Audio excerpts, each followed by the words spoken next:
turn into then, and then turn into more. Now I'm kicking down the door like, I just wanna get paid. I just wanna get paid. Stack it up, flip it quick, watch it cascade. I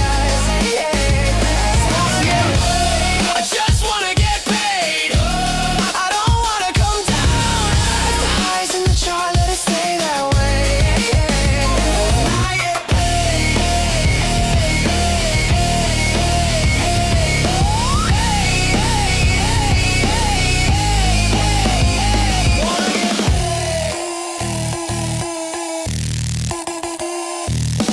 Told my friends I'm a long-term guy, then I'm scalping breakouts every 5. Got a watch list longer than my sleep last night, but who needs rest when the setup's right? Notifications like a slot machine, every buzz got me leaning in. I swear this time I'll take my gains, but the next one's calling out my name. I said walk away, just needed one more play. But one turn into chase, now I'm staring at my face like, I just wanna get paid. I just wanna get paid. Stack it up, flip it quick, watch it cascade. I just wanna get paid. I don't wanna come down. If the highs in the chart, let it stay that way. I get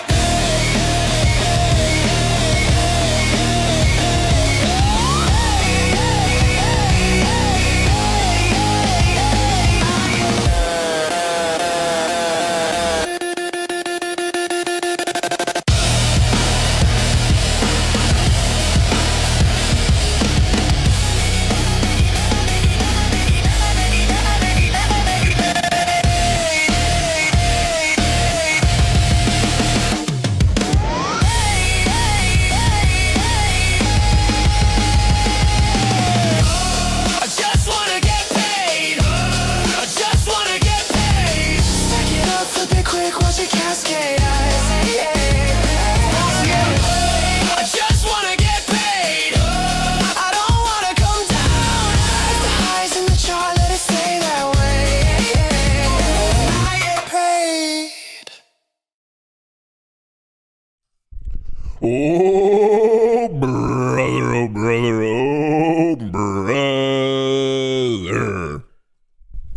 Good morning, good morning, good morning, and welcome back to another episode of the Matt Kohrs Show, where you're Matt, I'm Kohrs, and the people we are watching through their window as they eat dinner are the show. It is a beautiful Thursday, April the 16th. I'm stoked. I'm jazzed. I am stoked and jazzed because it is another beautiful day on God's green earth. It's 80. It's Sunday. What are we doing inside? Our goal today is simple. Market opens, we quickly make some money, we lock it in, we shut down the system, and we go outside. It's what I've done for the past 2 days of my life. And yes, there is a little bit of sunburn on my back because I didn't realize that the UV was high enough to even burn people. And as you can see, I'm borderline translucent mayo-based Casper. So apparently my sun is very receptive. There's like a tint of red. I guess my lighting, this light right here is pretty white, so it doesn't fairly show it, but there's a tint of red there. And then my back. So I don't know. We're going to have to figure that one out today, but it is a problem I am happy to be solving. The other problem in my life, not that any of you have asked whatsoever, is life fitness stair steppers are committing fraud. We spoke about it a little bit yesterday, but I now have the evidence. I'm documenting it. Dude, it's going to be a class action lawsuit. They are besmirching the good name of the stair-stepping industry. If we aren't properly counting flights, what's the purpose of life? There is no law if we're not counting. Folks, can you see this? You probably can't see this. Shit. Now I look like the lunatic. I'm taking pictures and I can't even show you the evidence. Why is this not working? Fuck. Well, I posted it on my Instagram story. The flights and the steps are not adding up. The numbers ain't numbering. A flight is 16 stairs. I did 2,555 flights. 2,555. If you divide that by 16, that should give you the amount of flights I did. That says 159.375. But then why is my flight counter only saying 150? It doesn't make sense, folks. They're trying to ruin my life. This is, dude, I'm telling you, there has to be more respect for the stair-stepping community. We shouldn't have to deal with shit tech. And I don't know if it's because they don't have the money to hire the best programmers. I don't know if it's an attack from Big Treadmill. I don't know if it's a personal thing against me. For all I know, every time I'm about to get on the stair-stepper, there might be some sort of, sleeper cell who's waiting, like, Matt's about to go. Let's mess with the machine. Folks, it's fraud. No matter how you slice it up, it is fraud. And I've already talked to a couple lawyers. Feels like I have a good lawsuit on my hand. Potentially a class action if you guys want to get involved on this one. But the fact that the flights do not equal the stairs, something is awry. I'm doing an extra 6 flights per 100 flights. They're just not there. Every single day, your boy's going to the gym and I'm crushing the flights because that's what God put me on this planet to do. The world's best stair stepper. They're not getting counted. It's I don't know. It potentially, and like I said, I'm not a lawyer. I have watched most seasons of Suits. So I feel like I'm pretty well versed in this world. But once again, I don't have the credentials. The lawyers that I'm talking to and the information I have, potentially, this is a bigger case of fraud than what's happening with the Somalian community in Minnesota. Now, like I said, I haven't run all the numbers. I'm not a lawyer, so don't take this to the newspapers right away. This isn't gospel. I don't need you guys chit-chatting about it with your wife tonight. But obviously for our community, I want to keep you guys apprised to the entire situation. And the situation's pretty fucking dire. I'm going to be honest with you. It is, the initial numbers are suggesting that the amount of fraud going on with my Life Fitness stair steppers is greater than what we're seeing in Minnesota. So obviously, I'm going to keep you guys apprised of the situation. I'm going to keep collecting data. I'm sorry that I'm going to try it one more time. Like, why is the focus not, it's really not doing it. It's now I seem like the crazy person. Anyway, I'll put it on my Instagram story. Unfortunately, this feels like the start of the start. This feels like this could very well be going on for a while. So, like I said, stay tuned and obviously keep me in your prayers. Because when you go against large institutions like this, such as Big Treadmill, Big Stair Stepper, Big Fitness in general, you're going to make enemies. So if I one day just disappear, if I go quiet, come looking for me. I just want it on record that I am of sound mind. I am in good spirits. I definitely do not think about unaliving myself. Yeah, once in a while I cry in the shower, but what grown man doesn't? But I want that out there. As of April 16th, your boy's in a good mood. So if I disappear, all of a sudden, if there's a freaky little car accident and no one's checking my brake lines, I need you guys, the community, to kind of look into it. Don't let them put this one under the carpet, No weird sweep jobs.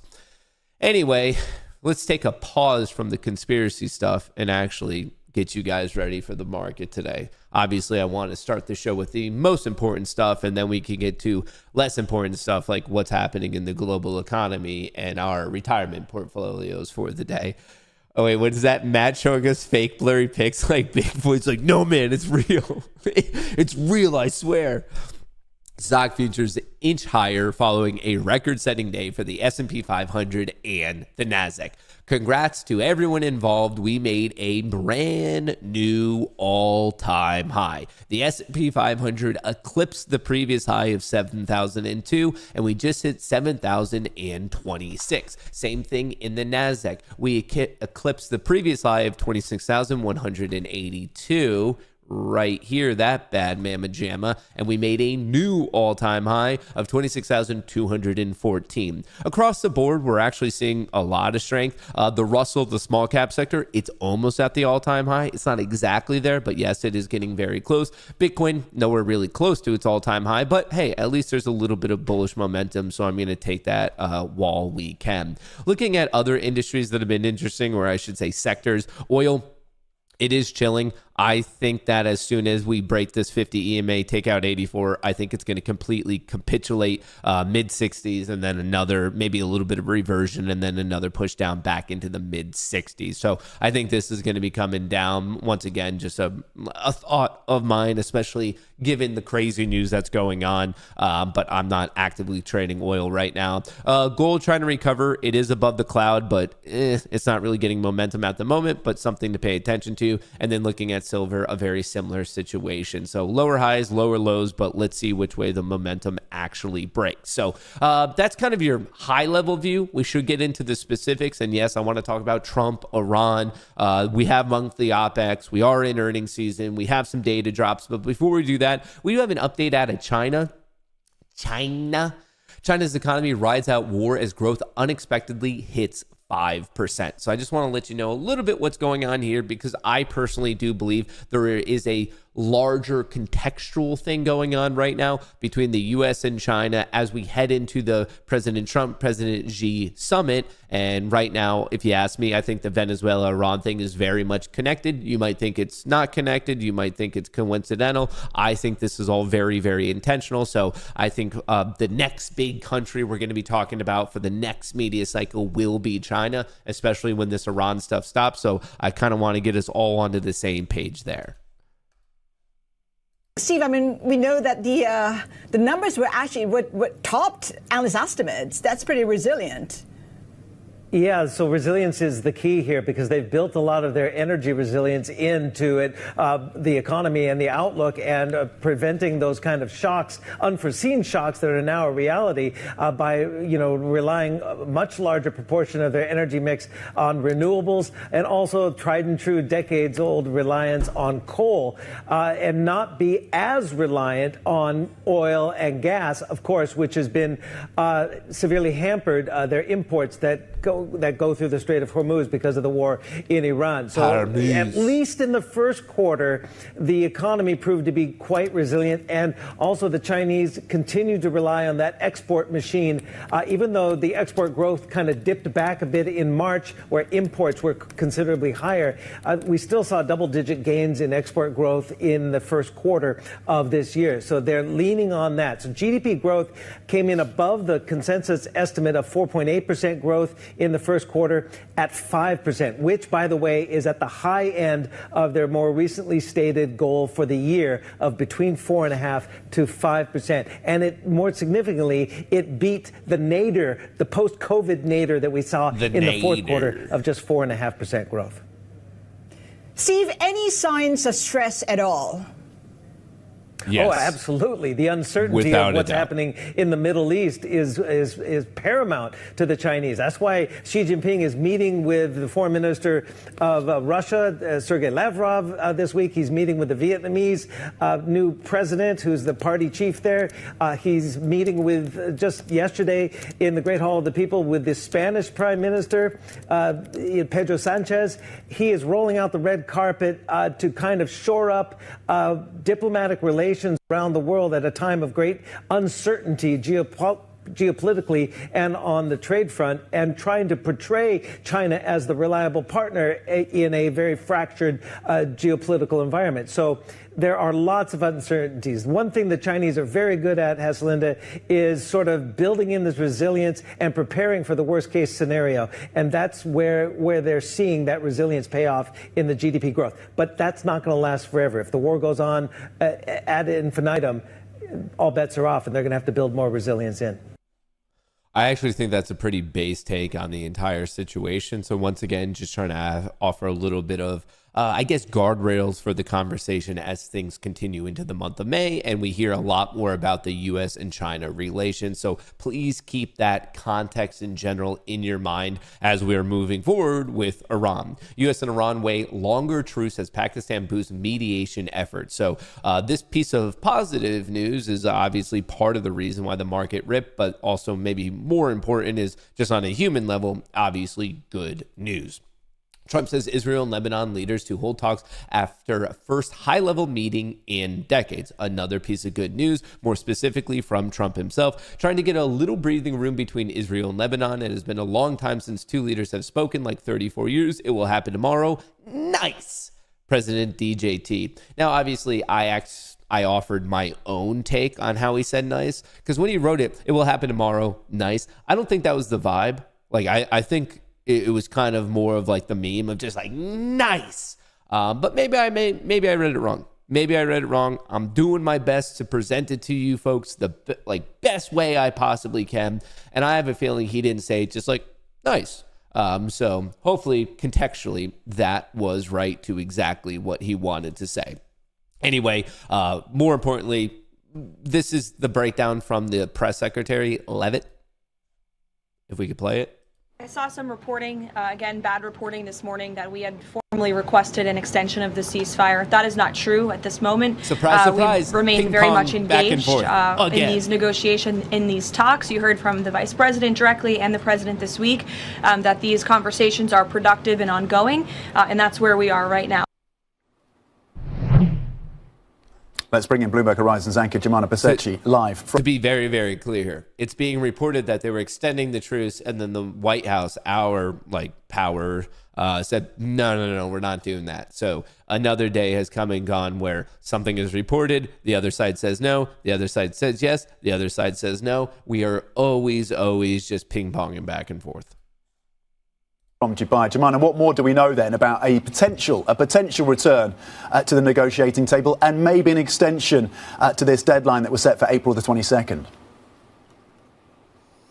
Yeah, that's right. Well, there's rampant reporting suggesting that the diplomatic channels are being worked very actively to make sure that the second round of negotiations does take place. We just heard from the White House press secretary over there, Caroline Levitt, and she said that the U.S. has not formally requested an extension to the ceasefire, but our understanding is that, and this is our own Bloomberg reporting, that they are considering a 2-week extension to the ceasefire. That has not been confirmed by either side, though. However, we know that from Caroline Levitt that if another round of discussions is held, likely venue will be Islamabad. And to that point, I would just say it's unlikely that happens in the next couple of days because the Pakistani Prime Minister is undertaking a diplomatic tour around the region. He met with the Crown Prince of Saudi Arabia, MBS, yesterday afternoon in Jeddah. He's going to continue his travels on to Turkey and to Egypt as well. So that puts us back to perhaps April 18th. At the same time, the chief of army, the Pakistani chief of army is in Tehran. One of the key mediators, of course, reaching out to some of the Iranian negotiators on that front. And then also of note, and this was quite interesting to see, the first call has taken place between the Iranian Speaker of Parliament and the UAE Vice President yesterday. And remember, UAE obviously has received the lion's share of incoming projectiles and attacks coming through from Iran. So all of this, Tom, suggests that the diplomatic angles most definitely are being worked very aggressively in anticipation of what could be a second round of talks. But the question is whether these talks will actually yield to a longer-term cessation of hostilities or whether it's just another extension of ceasefire that is on the table, because the key crucial issues between the two sides remain, and mainly those are to do with the fate of the Strait of Hormuz, the nuclear file, and more recently, Iran had been pressing quite aggressively for war reparations and the lifting of sanctions as well. And Jemana, given the centrality of the Strait of Hormuz, as you say, in these negotiations, and that being a major sticking point still for these two sides, talk us through the market reaction to the developments that we've seen up until this point.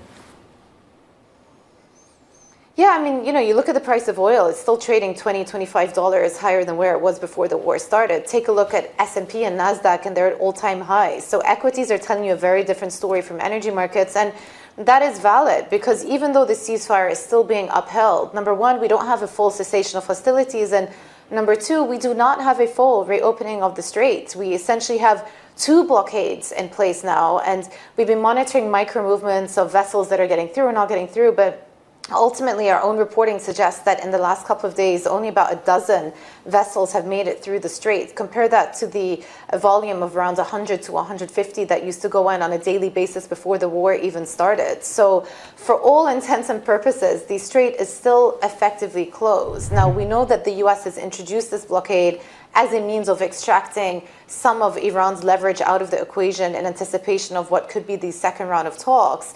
The CENTCOM, once again, asserting overnight that they have full maritime superiority over the region, over the Strait, I should say, and that the blockade is successful. But for energy markets, unless you start to see a full unconditional rite of passage for all of those ships passing through, you're unlikely to go back to pre-war levels. And at the same time, the market is also accounting for the time it's going to take for the energy infrastructure that was damaged to get fixed. Yesterday, we heard from the Qatari finance minister in the IMF, and he was saying it's going to take months, number one, for the world to feel the full effects, the physical effects of the supply disruption. And number two, it might take years for Qatar to restore capacity to what it was before the war started. So perhaps for energy participants, they're a bit more cautious about how this is all going to play out in the coming weeks.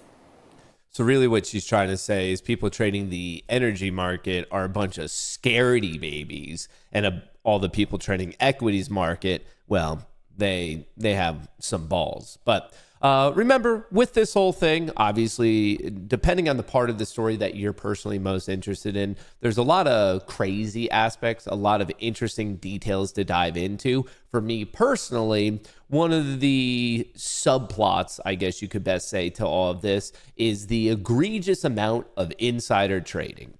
U.S. probes suspicious oil trades made before Trump pivots. Finally, maybe, just maybe, and it's a big maybe, maybe something will happen to these people who are so evidently insider trading. Regulators are reportedly zeroing in on suspicious trades ahead of market-moving Trump posts. Hopefully, they actually get something done.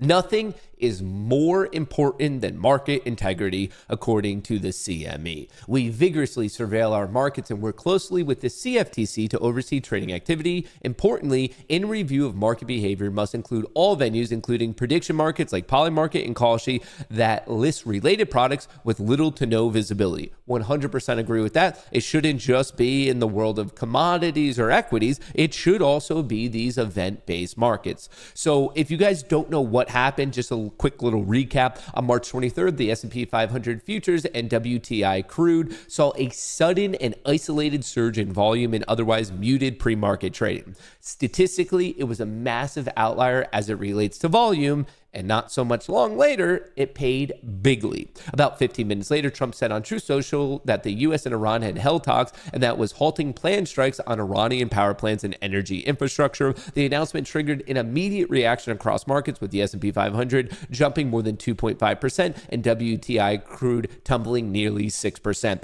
This made metric buttloads of money, and it is just one example in a very large pattern of someone with insider information using that information to line their own pockets. I don't know if this particular probe is going to produce anything, but obviously, fingers crossed it does, because not only is this probably illegal, it's just also incredibly hyper immoral. So I very much hope something does come from it. Obviously, if we have any news, I will be sharing it. So maybe something there. The decades-old legal question at the heart of the Fed chair showdown. So also on this legal probing front, the law doesn't clearly say what happens when a chair's term expires without a confirmed successor. White House and Fed have a very different answer. So for those of you who remember this story, remember Powell's going to be out basically next month. The issue is the incoming guy, Kevin Warsh, might not be approved by them. So we're getting in, as this article kind of refers to, what happens if the new guy isn't ready to be the chair as an approved, but then the president doesn't want the old guy to be there. Trump threatens to fire the Fed chair as criminal probe dims outlook for his departure. Jerome Powell said he will remain in the post until the investigation over expensive renovations at the Fed properties is concluded. This entire probe is baloney. Everyone knows it. It's going to get thrown out. Trump is just putting pressure on Powell because he doesn't like what he's done with rates, which I still find very, very confusing because the guy he selected to replace Powell is even more hawkish, as in doing more of literally the opposite of what Trump wants him to do. So I don't know why Trump picked the new guy. I don't know why Trump is going against Powell so hard, but it is getting into an interesting situation. And as much as you go into the headlines, be like, he should be fired or Kevin Warsh is going to be in there, the people putting money on the situation, potentially people with insider information, are telling you a little bit of a different story. Jerome Powell out by Fed chair by May 14th, only 2%. As in, he's going to probably be there past his actual, the dates of his position because of the Kevin Warsh story. So only 2% as Fed chair. But remember, you don't have to be on the chair and you could still be on the board. In fact, historically, most of the time when you leave chair, you still stay on the board of the Fed as a governor or something like that. Jerome Powell out of Fed board. There's only a 2/3 chance by the end of this year. And there's only a 30% chance by the end of May, as in it's more likely than not he will still be in there by May. And then December, there's still a 40% shot that he's actually going to be involved with the Fed. And last but not least, Trump drops Powell investigation. High odds that he drops it by this summer. This is all a show. I very, very much believe, and literally you could put your money where your mouth is if you want, but I very much believe this is all a show. I don't think Trump cares about the building, the renovations, the costs, or anything like that. The odds are suggesting that he's going to be dropping this. You just have to give it enough time. Here's what's going to happen is eventually Kevin Warsh is going to get pushed through the Senate. He's going to become the chair. Either Jerome Powell's going to completely quit the Fed, or he's going to just go to the board, but he's going to no longer be chair. And once again, his term is up in May. When that all happens, give it a month, give it 2 months, clip this. The investigation is magically going to get dropped. Powell, deep state tool to grift taxpayers. That just tells me you don't know anything about the situation at all when it comes to these buildings. This is as silly as the Lisa Cook thing with her mortgages. It's just a way for Trump to needle the side of the Fed because he doesn't like what they were doing with the Fed fund rate. It has nothing to do with like the morals or the legality of either the mortgages for Lisa Cook or the renovations for Powell. Like this is just exclusively because of the Fed fund rate. So because of that, or at least my opinion on that this is all going to disappear the second he is gone. The second he is gone. I do not believe President Trump really gives a shit about this stuff at all. And as soon as he's gone, this is all about the Fed chair and the Fed fund rates, and he wants Warsh in. And maybe I'll be proven wrong. Maybe Trump really does believe something happened, but I think the fact that he's going to be dropping it by this summer tells you he doesn't care about it whatsoever. Drilling into today specifically, we already had all the major macroeconomic events. Manufacturing coming in way higher than expected. That's a good number. And initial jobless claims coming in at expectations.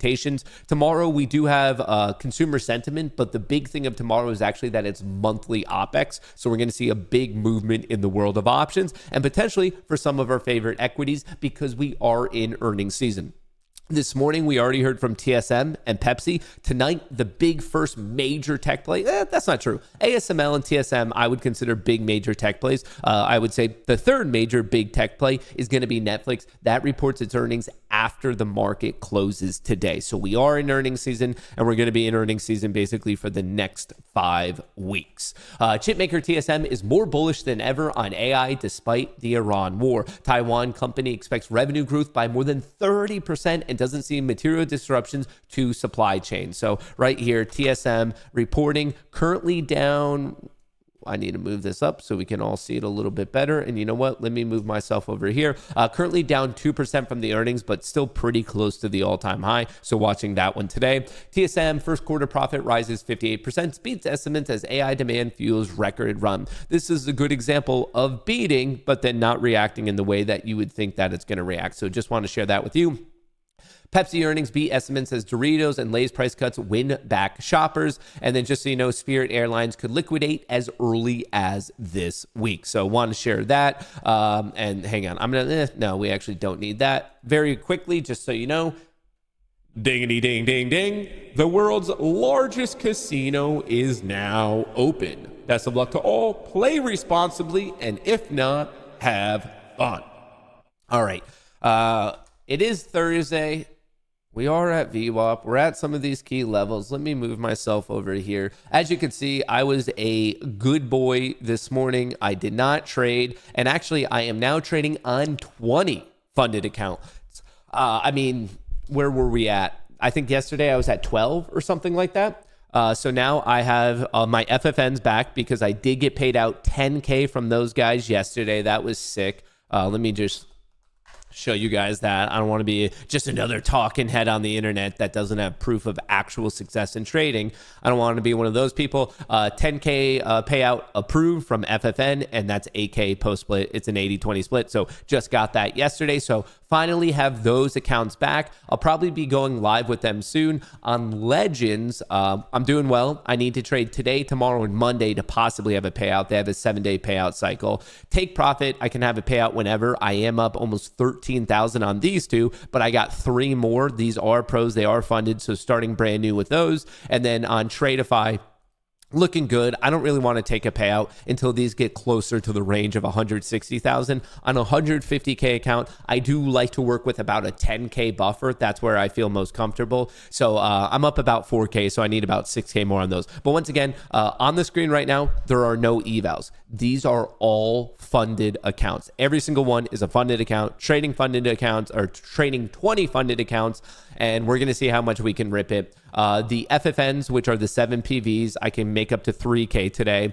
On the Legends, my max is 3.5. Take profit, it's unlimited. And then on Tradeify, it's also unlimited. So just kind of giving you a recap of the consistency rules, but also with respect to today and what's going on, I honestly don't think I'm going to be like doing a pushing it pedal to the metal type of a situation today. In fact, at market open, obviously I haven't traded at all.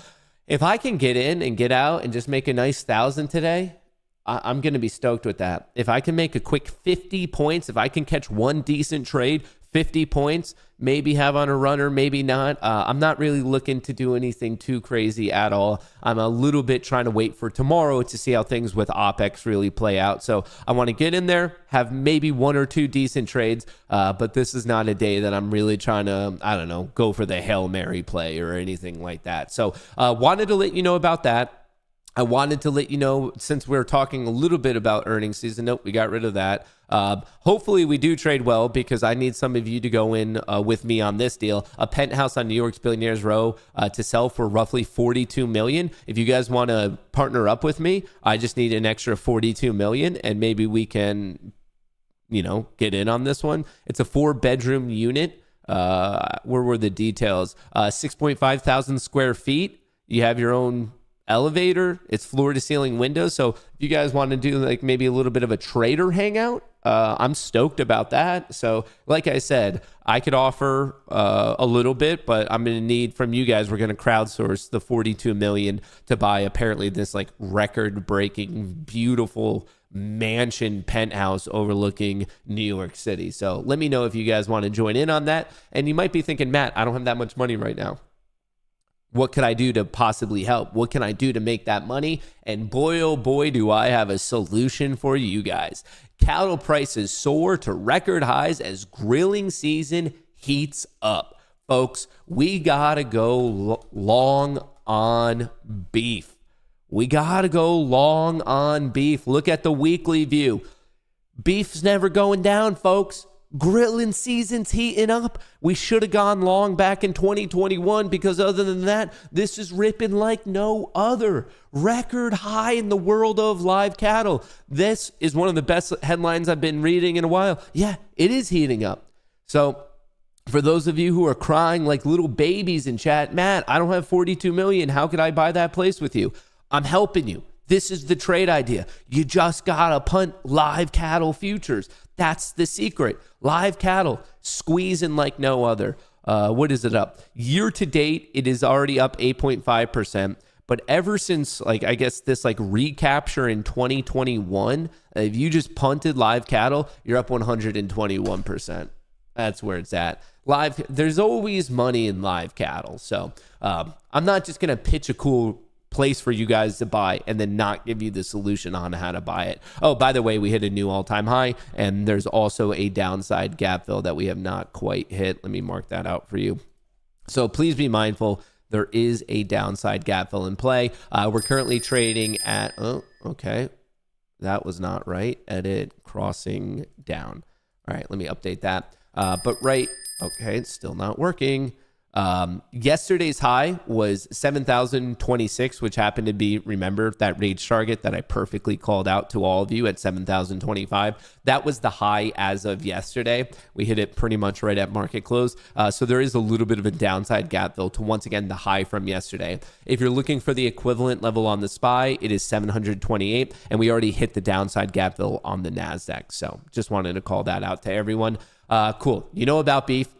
Sign up for the newsletter. If you're not in the newsletter, you're missing out. It's 100% free. It's always been free, always will be free. You never had to pay for it. You never will have to pay for it. Every single Sunday, you'll get a breakdown of what's going on in the market, cheat sheet for earnings, cheat sheet for the major macroeconomic events. And then I give you the seasonality for each day, where I need you guys to know that over the past 3 decades, technically 27 years, the bulls have won this day 54% of the time. So the bulls have a 4% edge. And here's a look at the hypothetical equity curve you would have if you bought it open, sold at close on the S&P 500 futures market, a nice climb to the upside. So is that a guarantee? No, I just want to let you know. And then also tomorrow, this seasonality is also decently bullish. The bulls win this day 75% of the time. So just like I said, this is probably the most useful part, at least for day traders, scalp traders, that just the seasonality. I give it out for free. My mod will drop it in chat. If you're not signed up, just get into the newsletter. It's not going to cost you anything. You don't need a coupon code or anything like that. All right, enough with being a chatty Cathy. Let me get you guys the options movement. I know you guys come here for that. So let's see what's going on in the world of options. We need this. We need this. We need this. All right. Thus far, S&P 500, a little bit of a hit. Let's look at the NASDAQ, kind of flat, actually. Mag 7, a little bit of a hit. S&P 500 slightly down. Mag 7 slightly down. I do want to... Oh, someone is playing... Someone is bearish down to 7,000 flat. Long puts and short calls. 7,000 flat is a clear target. Someone is long puts, aka bearish, and they are short calls, aka neutral leaning bearish. Someone thinks the market's going below 7,000 today. The call side is 20. Oh, wow. 28,000 and third. Holy shit. These are monster bets. That is a 100 percentile bet, a 100.2 percentile. This is one of the biggest bets we've seen in the... Oh, wait, you guys can't see it. I'm blocking it with my big fat head. My apologies. You guys need to yell at me when I'm doing stuff like that. When there's a cool thing on the screen and my fucking gigantic forehead's blocking the way, yell at me. What are you guys doing? You're only depriving yourself of useful information right here. This is a 100 percentile bet. These are long puts. Someone out there is betting on the market drop. They are long puts. And then this one is short calls, which is a neutral to bearish bet. And that is also a 100 percentile bet. 28,000 on one side, 35,000 on the other side. We're talking about 63,000 contracts betting that we are going down to 7,000 today. Was that even true as of pre-market? No, it was made exactly at market open. Right now, this is 9:30. I fast forward to 9:31. Boom, position made right away. Right away. It was literally made perfectly at market open, which means you got to be paying attention to that level. And they kind of did it in a devious manner. They kind of hit it because the net gamma is slightly negative, but you don't really actually see how sizable the position is until you go to the net OI. Wow, so they're kind of hiding the play as well. And on top of that, there's also a long condor in play, which is kind of a rare one. But someone's either looking for the day to end above 7,030 or below 7,015. So putting this half of the condor with this gigantic fucking bet. Wow, dude. That's the main level to watch. And it also makes sense. Key technical level, key psychological level. There's obviously good reason to be paying attention to that. Okay. Well, that gives you a target for the day. Let's see if we could use that information to our advantage. Where are we? We're about 30 points above it right now. So there's some meat on this bone, team. And we haven't even hit the downside gap fill yet. There's definitely some meat on this bone.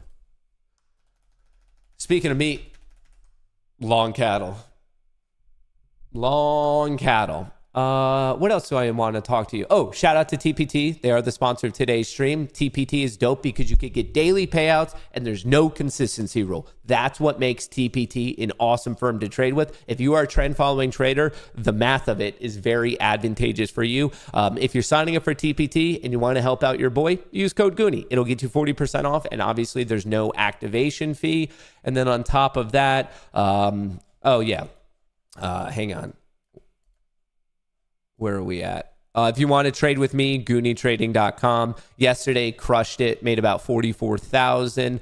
If you want to, that's obviously proof of the payout. Here's the trade itself. Made this new indicator that shows my trades. Went long around 950, locked in.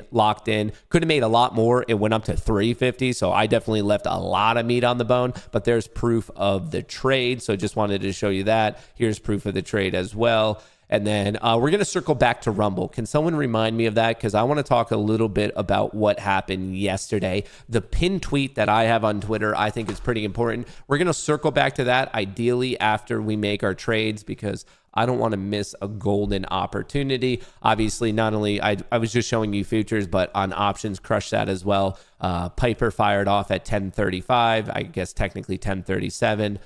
Shit, am I missing this? I might have missed it. Fuck me.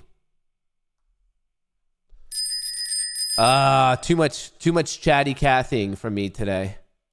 Too much chatty Cathying from me today. Let me move myself over there. I haven't done anything yet. No trades for your boy so far today. I just want to get ready. I mean, read the newsletter. It's there. Piper made 48. I made 1,000. And then there was the futures trade. So that's why you should be in the Discord. But anyway, S&P 500 just took a hit. Mag 7 just took a hit. We did just get the downside gap fill. That push officially got the downside gap fill. So in terms of the closest downside gap fill, the S&P 500 and the NASDAQ have already both hit theirs on the day. And now we're seemingly going for the green to red test, as in testing the closing value from yesterday. We almost took out the overnight low on NQ. We got really, really close, but thus far, no cigar. We vomited from 400 to 350. That could have been my one trade of the day. What am I doing with my life? What am I doing with my life, folks? So we didn't quite break out of the overnight range. Not quite. All right, we did get that gap fill. All right, we're going to come back to that. I'm going to give this a second. I'm going to let this cook. What time is it? It's 9:43. The 10-minute Orbo, we did break to the downside. Oh, what's options flow looking like? What are the big dogs doing? Mag 7 took a hit going flat. NASDAQ is actually popping. S&P 500 took a hit, but now going flat. We're bouncing off the downside gap fill. I don't think this is going to hold, just because I think there's going to be way too much of a gamma influence at 7,000. These are 100 percentile plays. If you're not the most informed about what a percentile play is, it means that in the past 30 days, we have not seen positions this big. 100% of plays in the past 30 days have been smaller than the play that we see today at 7,000, and it is a zero DTE play. It is very bearish to this level. It's not necessarily betting on a continuation beyond that. It's saying we are long puts and short calls at 7,000. Now, just because it's a big play, that doesn't necessarily mean they know what they're talking about. Like, they could be wrong. We've seen big money bets be wrong before, but you have to consider the impact on market makers. And we also just got a flow alert right here at 9:42. Basically, it was the end of this call selling. So watching a little bit of this flow. Should I reload it? Why is the flow alert not showing? there was a flow alert right here at 9:42. So sometimes that represents a little bit of an extreme. So we're seeing a little bit of a bounce back. I'm happy I didn't chase it. I'm happy that I'm being a little bit more calm, cool, collected today. I'm happy that I'm being a little bit more calm, cool, collected. 5 minute is testing. 10-minute is testing. 30-minute is bullish. Okay. 5-minute did break down. 10-minute did break down. 30-minute almost tested down here to 34.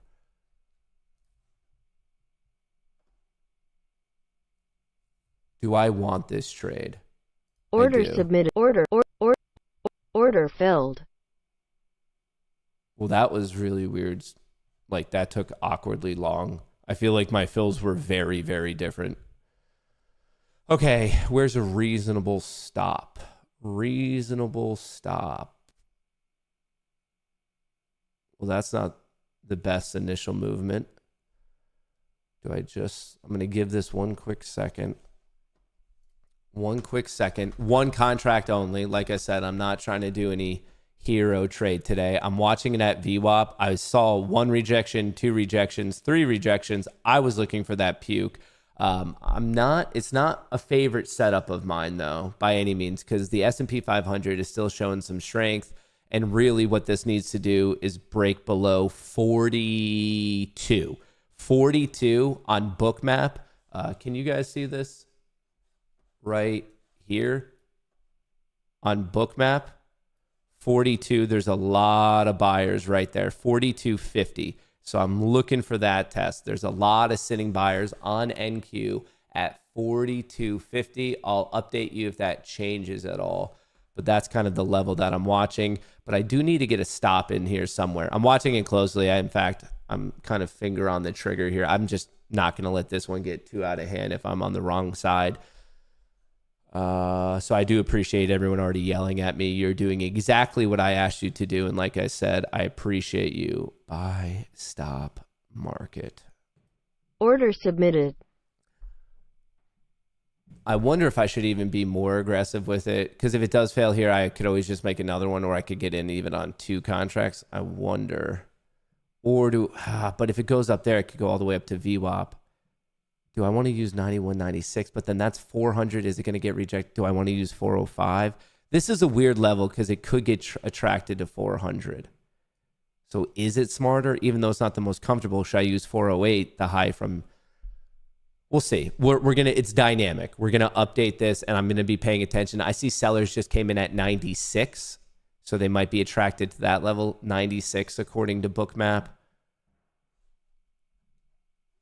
Options are going a little bit flat. We're giving it a shot. How many days out are the puts? We were looking at the 0 DTE. From a gamma perspective, 0 DTE has the most influence. Like theta, the Greek value gamma picks up exponentially the closer to expiration you are. So the highest gamma influence, 99.99% of the time, is going to be from your 0 DTEs. Just because it does pick up exponentially. Why is this updating in such a strange manner? What the fuck is going on today? I'm short on all of these, right? Yeah, I just got really different fills. Like, I'm talking the difference of 4 points across all the fills on that trade. Yeah, I guess the market was just moving a little bit more rapidly today. So that's a bit of a bummer. Some of these fills are at 71. Others of these fills are at 67. So just over a 4-point differential in the fills on this. That's crazy.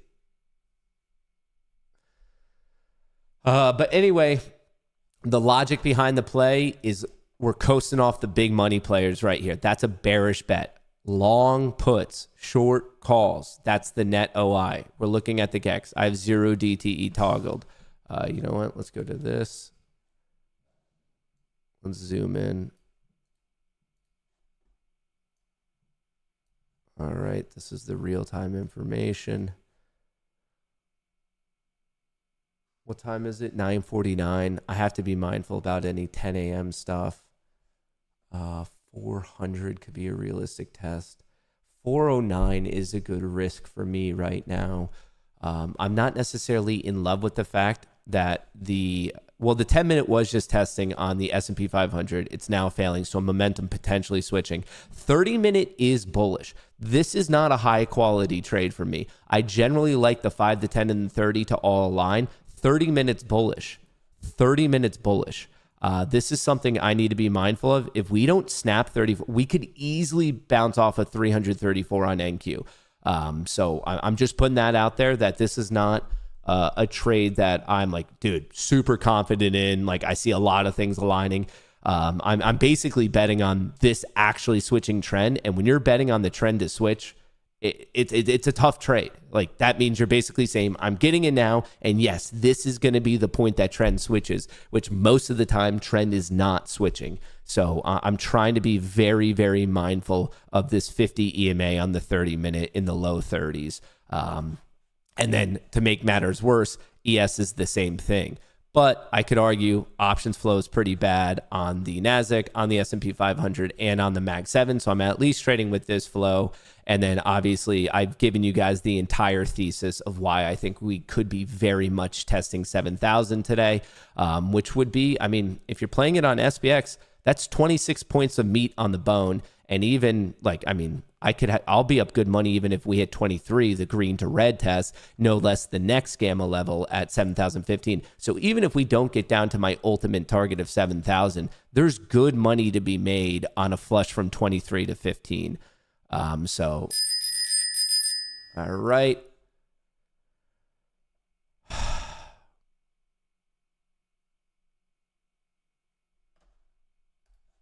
Free trade. They don't call me Free Trade McGee for no reason. Well, in high school, they used to call me fucking loser, but I think that was like just out of love. Like, you know, like how like sometimes like your entire graduating class is like, there's the fucking fat loser Matt. But like they say, because you're actually all friends and like you're actually such good friends that like they like don't invite you to any parties because like it's funny the next day when you find out that you weren't like invited, and they're like it like you're part of the joke, like, you know, and like everyone knows you're so funny that it's like cool that you're part of the joke, so like everyone's in on it. Or like when people like, yeah, I'm gonna go to prom with you, and then like you get there and they're like, oh no, that was a joke. Like it's like kind of the same thing when like you're just so fucking funny that like everyone knows you're gonna help with the joke, that like it's just a fun time for everyone involved, right? Yeah, like it's sick, dude. It's just like, it's a good time, dude. Did you move to a free trade because you took out the pre-market low? No. I should have moved earlier, but when I heard that alert, I knew I was behind the ball. Darn you, Megan. Fuck. I'm not pissed at Megan. I've forgiven her. Fucking Megan. Oh my God. Fucking Megan. Fucking Megan, dude. Megan.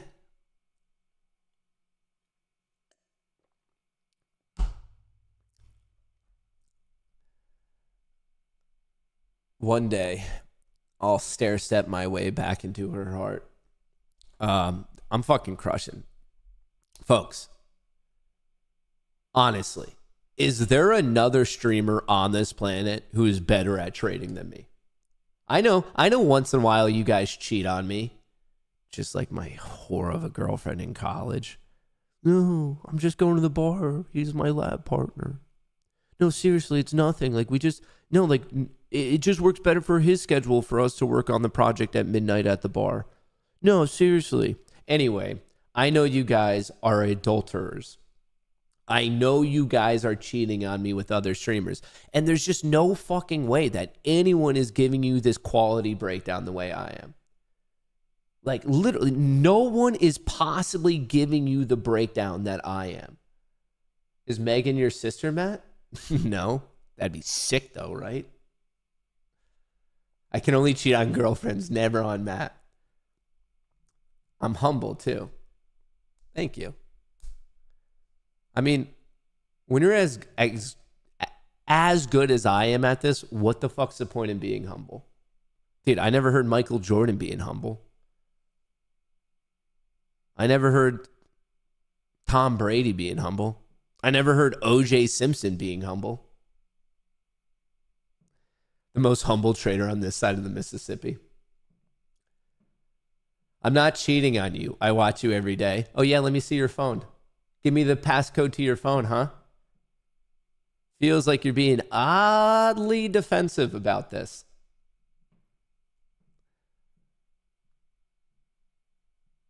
Dude, I'm so fucking good at this. Sometimes I'm so good at this, it's scary.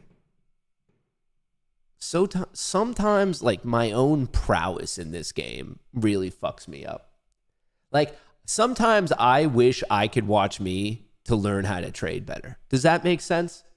Like, you guys at least have the ability to watch me, and you're like, all right, I'm going to learn from this guy because he has a fucking mega mind. But, like, who do I watch, you know? If anything, you guys should feel bad for me. All right, I need to be a little careful here because the new TPT accounts, they have trailing drawdown, so I can't let it bounce too high.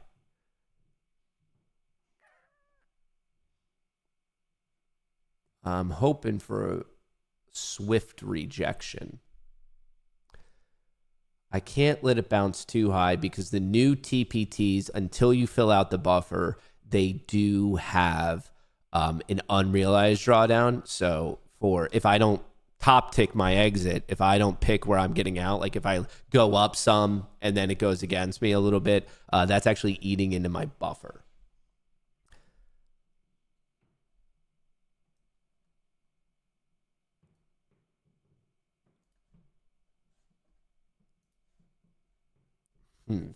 Is this going to come for me? So no matter what, I'm doing 825 on the day across 20 accounts. So no matter what, we're locking in 16K. The question is it going to hold 300? Bookmap isn't showing anything too nuts right now. I'm not seeing. There's some people at 55 right here. There's some people at 326.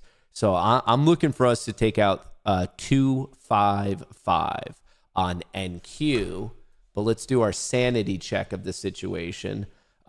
We hit 15. Yes, I did call that level out. It's in the Discord. Ask everyone. But right there's 15. This is the south side of the long condor. I care about 7,000. That's what your boy cares about right here. 7,000. We're set an alert. Actually, we're going to set an early alert as well at 7,002. Just in case we're bullshitting, having good conversation, and I kind of lose track of time.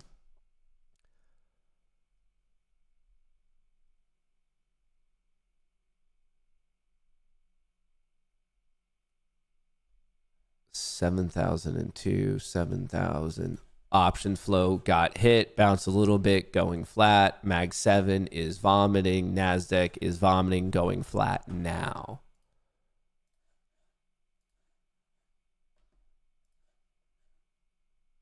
Bitcoin took a pretty... oil's popping.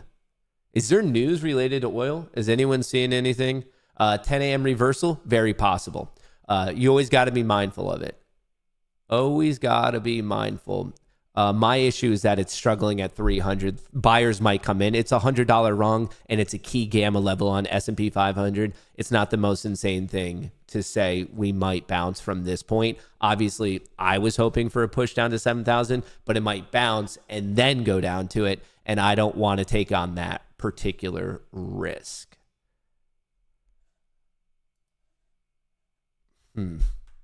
All right, I need this to not exceed 25, and I need this to very rapidly break this trend line.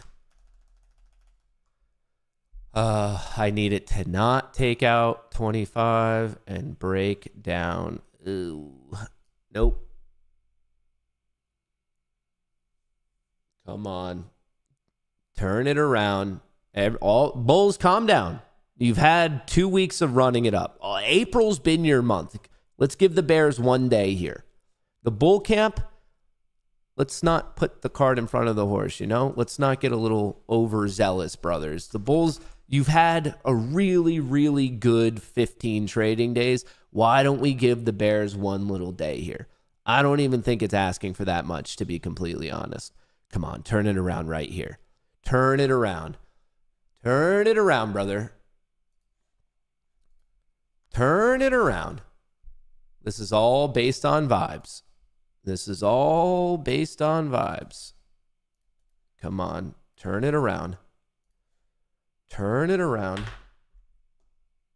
Break it down. I just snapped 300. Not only is it this upsloping trend line, but it's 300. If we snap that, we might really be... Come on, go below 300. You can do it. You just stay below. Let's just stay below here. Come on. Come on.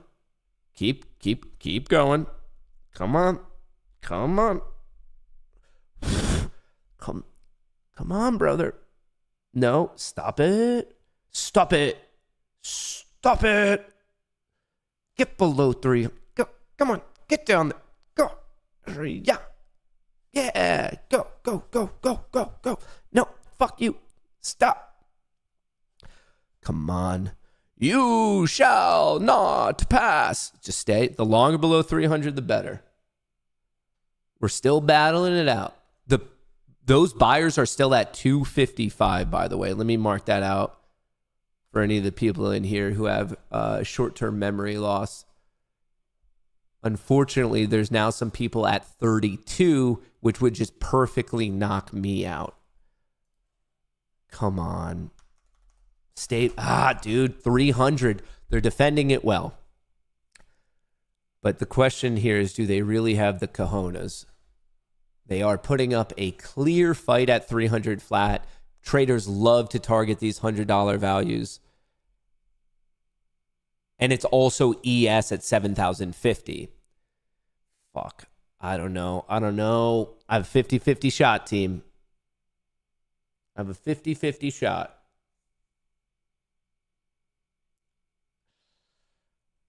Vibes are low. Fuck. Get back down below 300. Get below 300. I swear.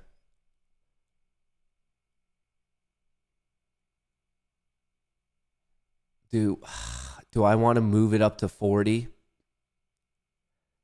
How degenerate is that? What's that profit? That's still a profit of 625.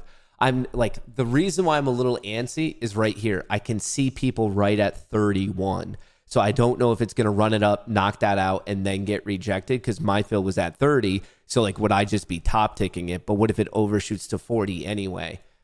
I mean, I'm still in profit. I'm not risking any money. This is just a question of where do I want my rip line? Where do I want my rip line? What time is it? And it could be the 10 a.m. reversal. We're playing a dangerous game right about now, team. We're playing a dangerous game. It would make it so much easier if we just get below 300. Like, why could this not have just been the puke? Right there, we were below it. It's just it got defended well. ES is at a key level, 7,050. SPX is at a key gamma level, 7,015. Oh, I feel like patience is really going to pay. If I believe that, I could just leave my stop at break even. If I really believe that. But what if it shoots all the way up there and then I get knocked out for break even?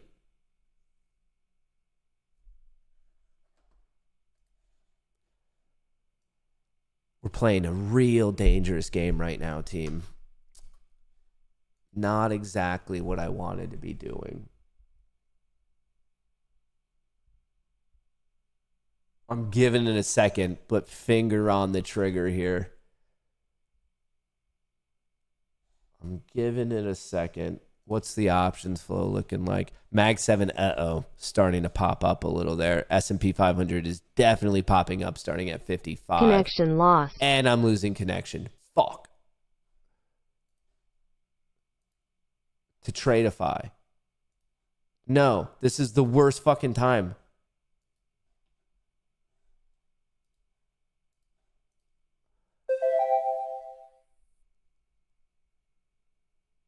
It needs to stop right here. We ran into those. Fuck, it's going to come for me anyway. Come on, turn. Be the fake out. Come back down to 15. Come back to these EMAs. Turn right here. It took out those sellers. But then some sellers just moved up to 38. Some did punt higher. I need this to be it. I'm seeing the Mag 7 pop. Fuck.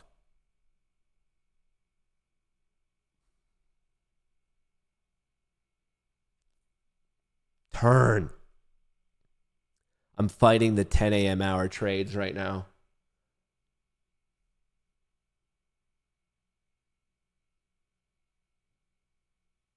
This feels like it's going to fucking perfectly wick me out.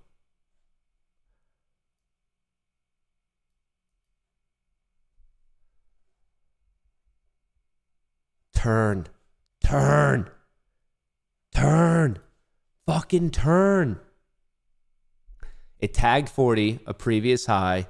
It did take out those sellers at 38.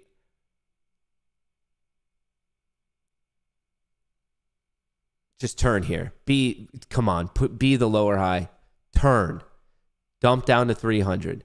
No. Shit. Order filled. All right, I can't keep moving it. I guarantee it. I wanted to get. Wait, why is this saying this?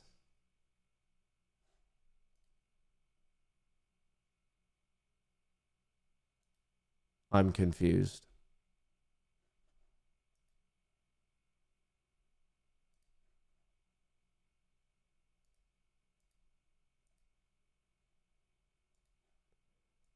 We're having some data issues that I'm trying to resolve.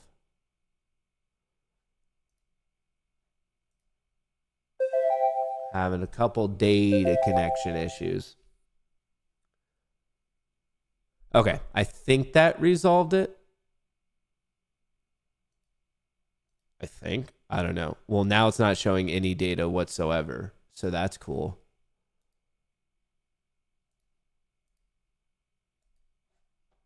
Hang on. I'm having problems, team.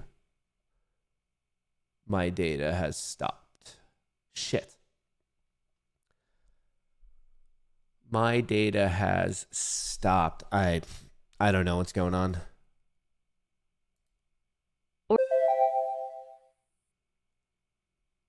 Any ideas? My data's not running. Do I just need to kill the program? Connection lost. All right, this is not good. All right, let's just kill the program. Let's kill the program. Let's restart the program. Data problems. This is going to take forever to boot up. I have too much stuff. Well, I guess it was good that I took the profit while I somewhat could. All right, so we're gonna let that boot back up. Yeah, right there. Right before this time, it wasn't exactly at 10, and it never is. The 10 a.m. reversal, it's kind of plus or minus a couple minutes, but right here, bottomed out at 9:55, and we're seeing that pop. How low did we get? We only got to 08. I still legitimately think there's a shot like of one more leg down. It's just right here. There was. All right, we're attempting to reconnect on everything. I'm still interested in another short because of 7,000. I'm watching this to see how high up we actually go. But I just wanted to secure some profits in case it's a full-fledged reversal. You never know when it's a full-fledged reversal. But what is making this a little bit more complicated for me is data. Mag 7 just took another hit. S&P 500 still climbing. NASDAQ. Okay, so the 5 minutes bearish, 10 minutes bearish, but look at the 30-minute is trying to save itself. Remember how I said that 33 level? Look at it wicked below, popped. It generally does not break on that first attempt. Same thing on ES. It's right here at 55. 5-minute went bearish, 10-minute went bearish, but look at the 30-minute. That's actually, with that in mind, I probably should have been a little bit more aggressive with getting out. But hey, green's green. I still made money.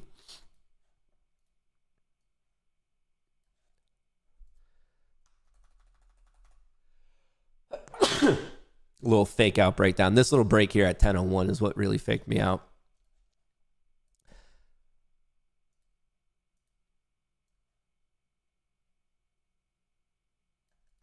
All right, let's see. We are back to the IB 50%. So half of the range of today, 64 is that 50% mark. And we're also back to regular trading hours VWAP, which also means we can't be that far away from normal VWAP, session VWAP. So let's see. That's up there at 93.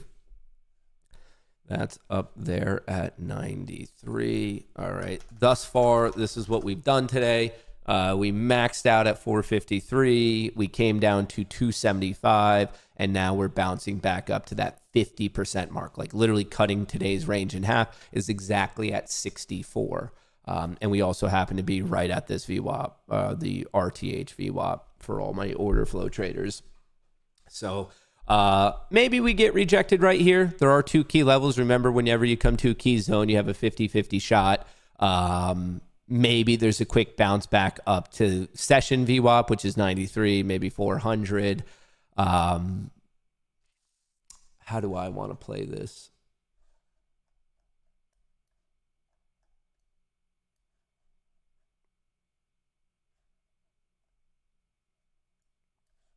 I'm still interested in going short.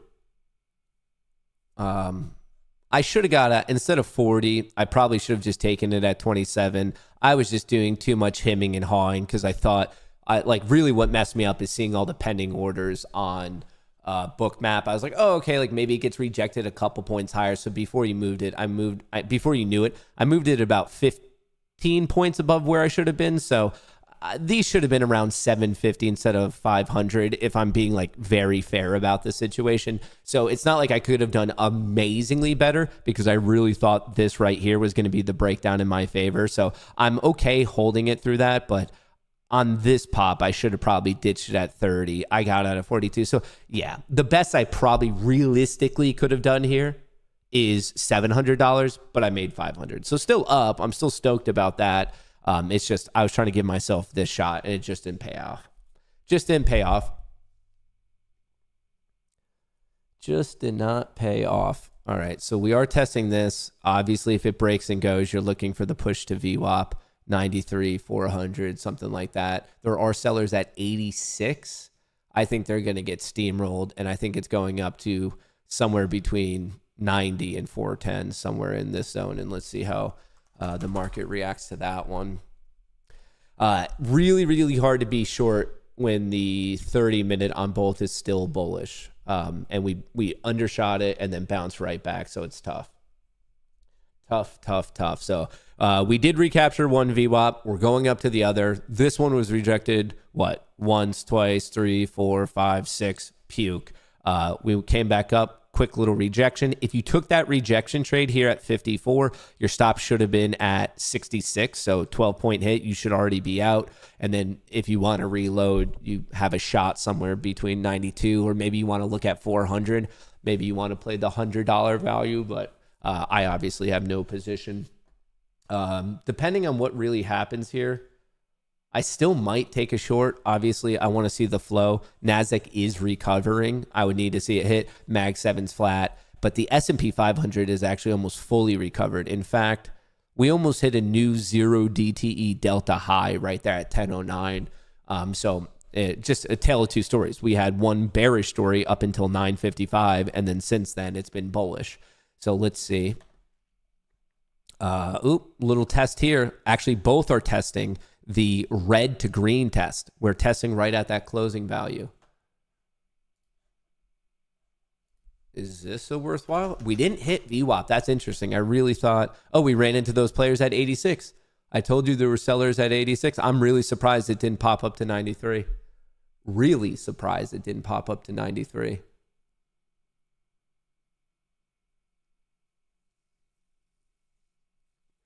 Gonna have to give this one a little bit of time.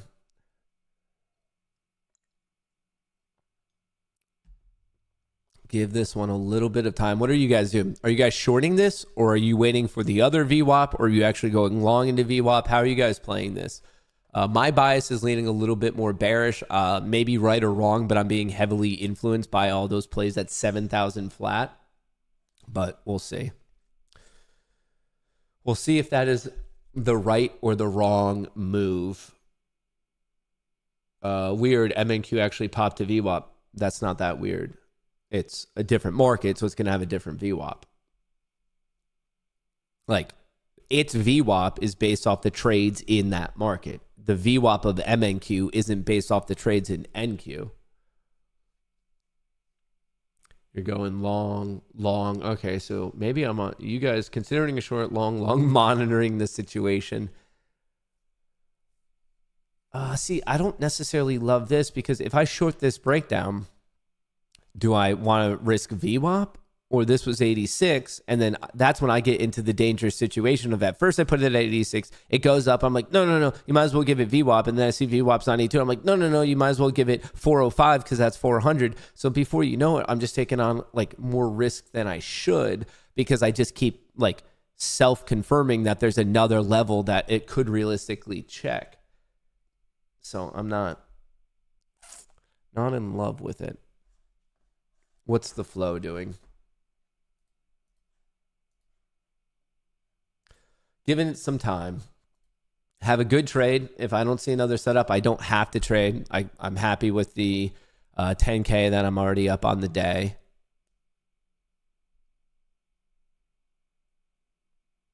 Is this a breakdown?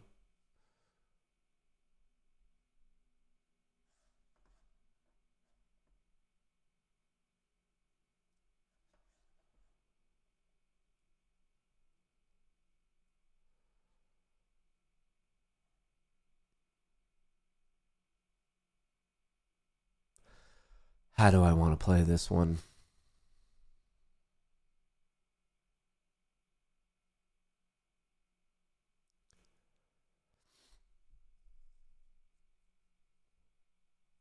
Hmm.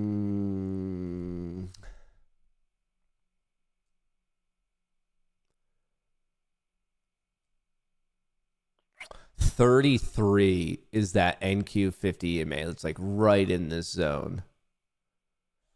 Right in this zone. The S&P 500. There's a bunch of buyers at 22.5. Maybe I'll wait for that. Bookmap is showing a bunch of buyers at 22.5. I don't want to chase this to the downside. It would have been one thing to get in on the short at 52, risking 70, but now that's just chasing. I'd rather some sort of bounce, maybe closer to 50. And then if that fails, get in on that. But I'm not going to chase it now at this point. It's just making the risk reward a bit oblong. Well, it's now below where I actually got knocked out, so that's a bummer. But I would have had to go through some, like I would have actually gone red on that trade. So I'm very happy with how I handled it. Very, very happy.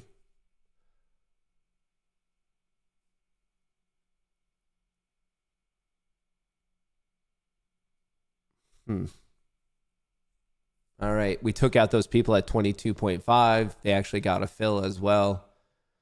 All right, let's see how big of a bounce this is. Are we going to bounce into 50?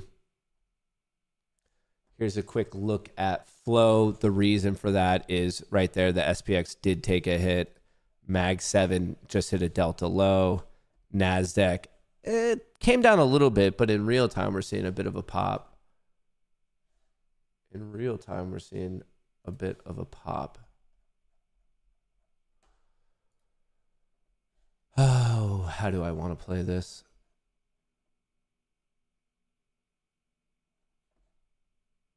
Order submitted. Order filled. Order submitted. All right. When in Rome. All right. So I'm looking for the break of this low,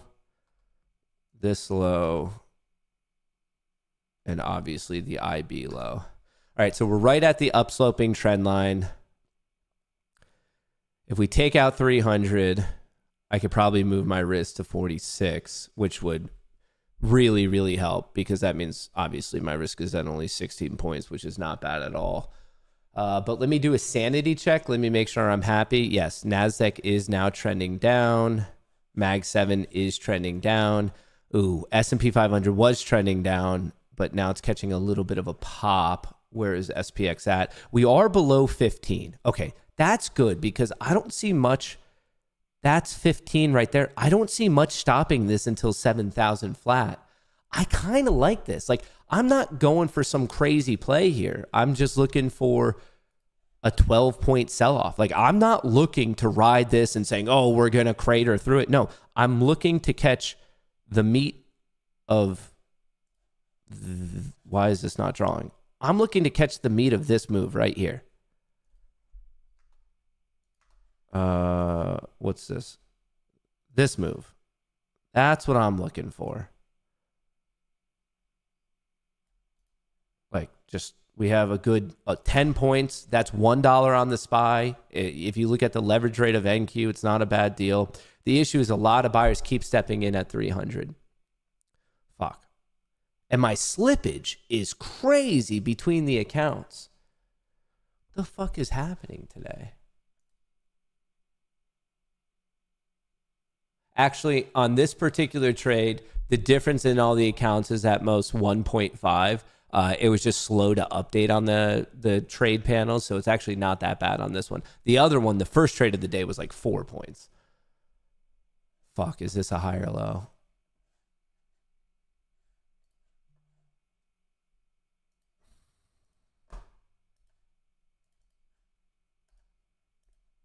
We got to get...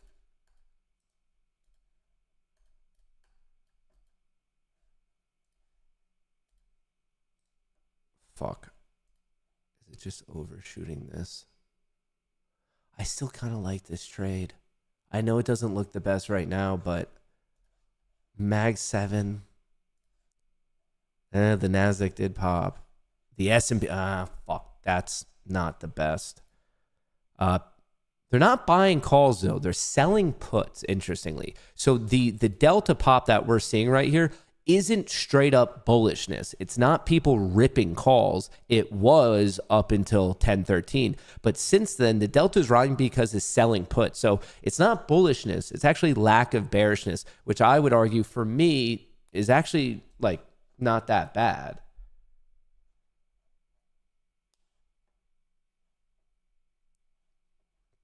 Do you only pay attention to the IB mid or high and low when these become important?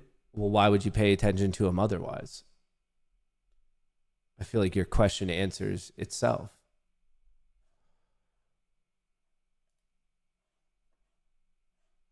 Are those people going to still be at 55? So remember before, okay, I see some people at 300 right now on NQ. And then there's some people at 75 and 70. But remember before, there was a lot of people at 55. 55. All right. We're looking for a snap of the intraday low, which is 75. Okay, that's why people are there. And then I'm looking for it to basically not recover 46. Okay, so that's NQ. I mean, the play it's simple. The play is down to 7,000. I've given you the reasoning for it. It's a gigantic play. This is where big money's at. It's a 100 percentile play.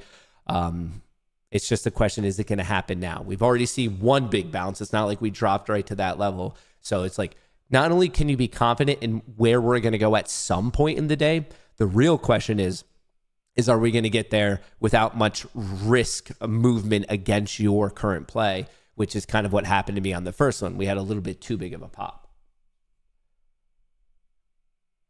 So watching this, definitely watching that. But patience, patience, patience, patience.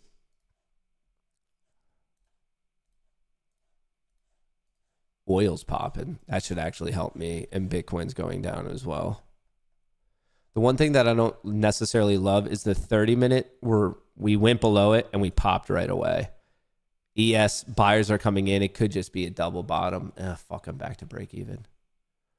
Watching this low on ES, because right here it's at 50. Like people, the 50 EMA on the 30-minute here is at 55. Like it could just be a double bottom. So I'm trying to be mindful of that. I'm trying to balance being patient versus being like greedy. Like that's always perpetually the battle is if things aren't necessarily going the best, okay, well, are you being patient? Does it just need more time? Or is it legitimately going against you and you need to get the fuck out? That's where sometimes the art meets the science. Unfortunately for me, I'm short the NASDAQ and the NASDAQ is stronger. We've pretty much tied the low of the day on the S&P 500 and we put in a higher low on NQ here. And look at this, NQ, boom, it's refusing to break down. Not my favorite setup. Not my favorite setup at all.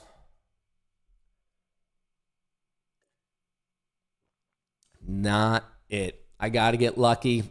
And basically, I need 300 to snap. We see a lot of interest coming right here where my cursor is, 300, this first blue horizontal line. We tested one trend line and it bounced right away. We tested it again. It's continuing to bounce. I feel like I just keep re-rendering this over and over again. It slightly shoots below and then just doesn't actually break down. Oh, how do I want to handle this?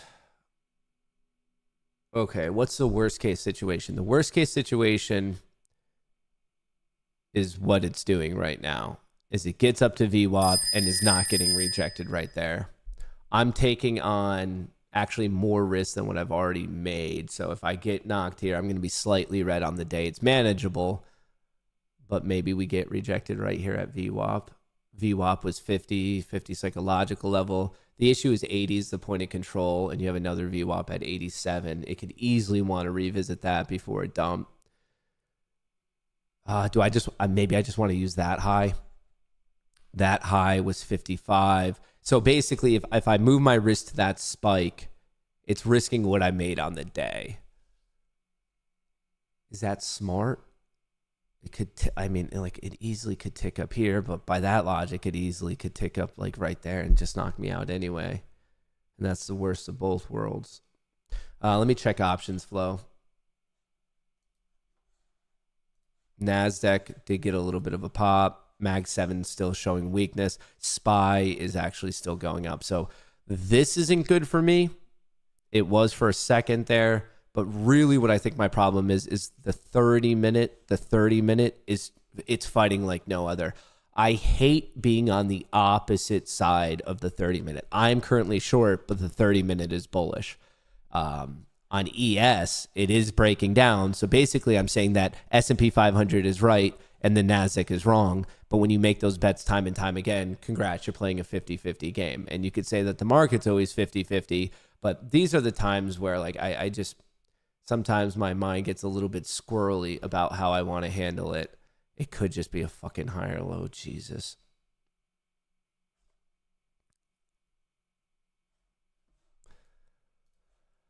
Okay. So really the question is, do I just want to cut this and wait for VWAP? Or do I want to move the risk all the way up and bet on a rejection somewhere generically between 50 and 400? How do I want to manage the risk today? My life would be easier if we just got smacked right here at VWAP the way even if it was a shoulder, head, shoulder, shoulder, head, shoulder playing out a little bit better. Fuck. No, it's a higher low. SPY was showing some...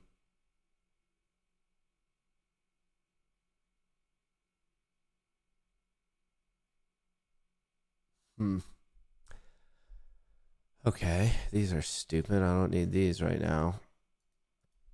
I am still confident in the statement of there's a high statistical likelihood of the S&P 500 hitting 7,000 today.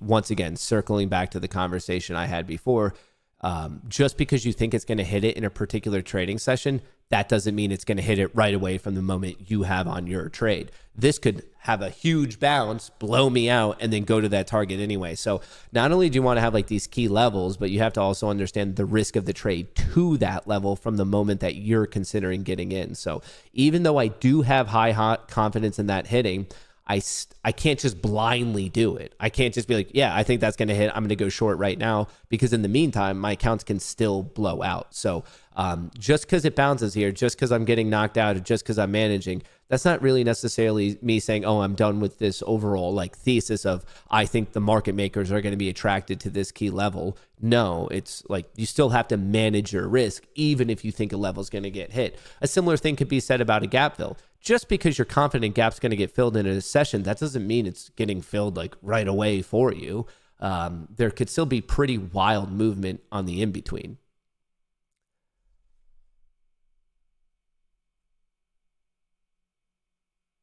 Damn, the Nasdaq is still showing strength here.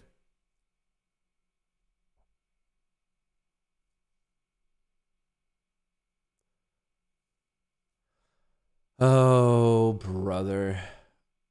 Oh, fucking brother. It feels like it's coming for me. It might be reevaluating this high. It might be reevaluating VWAP. It might be reevaluating Order 400. filled. I can't take on more risk. I need to keep the losses baby small. Perpetually, that's how you're going to win this game, is keep your losses baby small. As painful as it is, it really is hard to let that one go, because I do think that this is going to go down. It was just the timing was off. The timing was 100% off. So at least being flat, ideally, it'll keep my mind clear. So hopefully now not having to manage a position, no position, I could just go back to where I was before and saying, okay, is now a good time? Is now a good time? Is now a good time? Because for all I know, this could bounce up to 400, and I just don't want to carry that position at 30 all the way up to 400. Remember, as I've said before, and I'm going to say a gazillion more times, trading is taking as many reasonable shots as you can. And when you are right, ride it as long as you can. When you are wrong, okay, well, you got to cut it as quickly as you can. So right there's, based on how I look at the market, there's a reasonable shot of me being wrong here.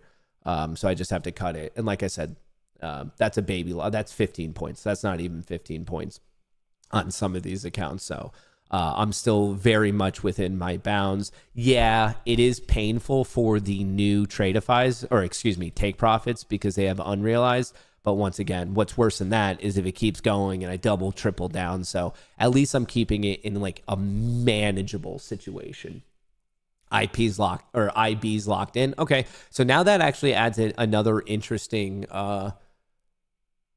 Dude, the ES is so fucking weak, dude. The S&P 500.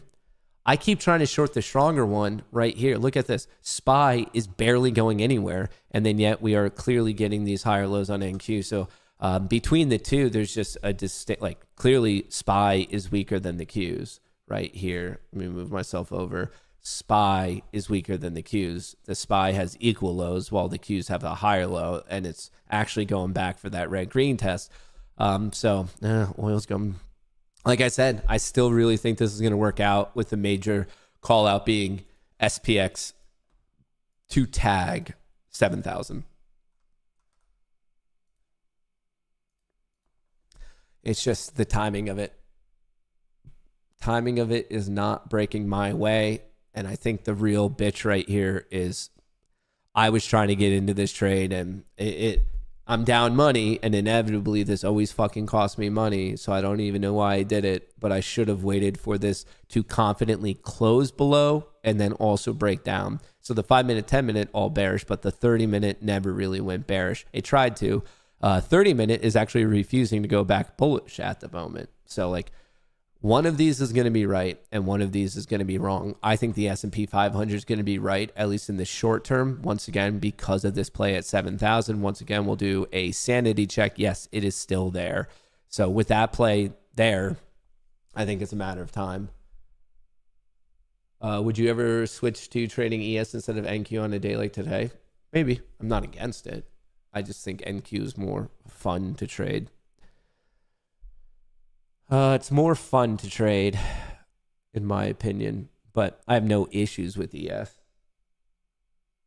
Like, there is some like good sentiment to that statement of,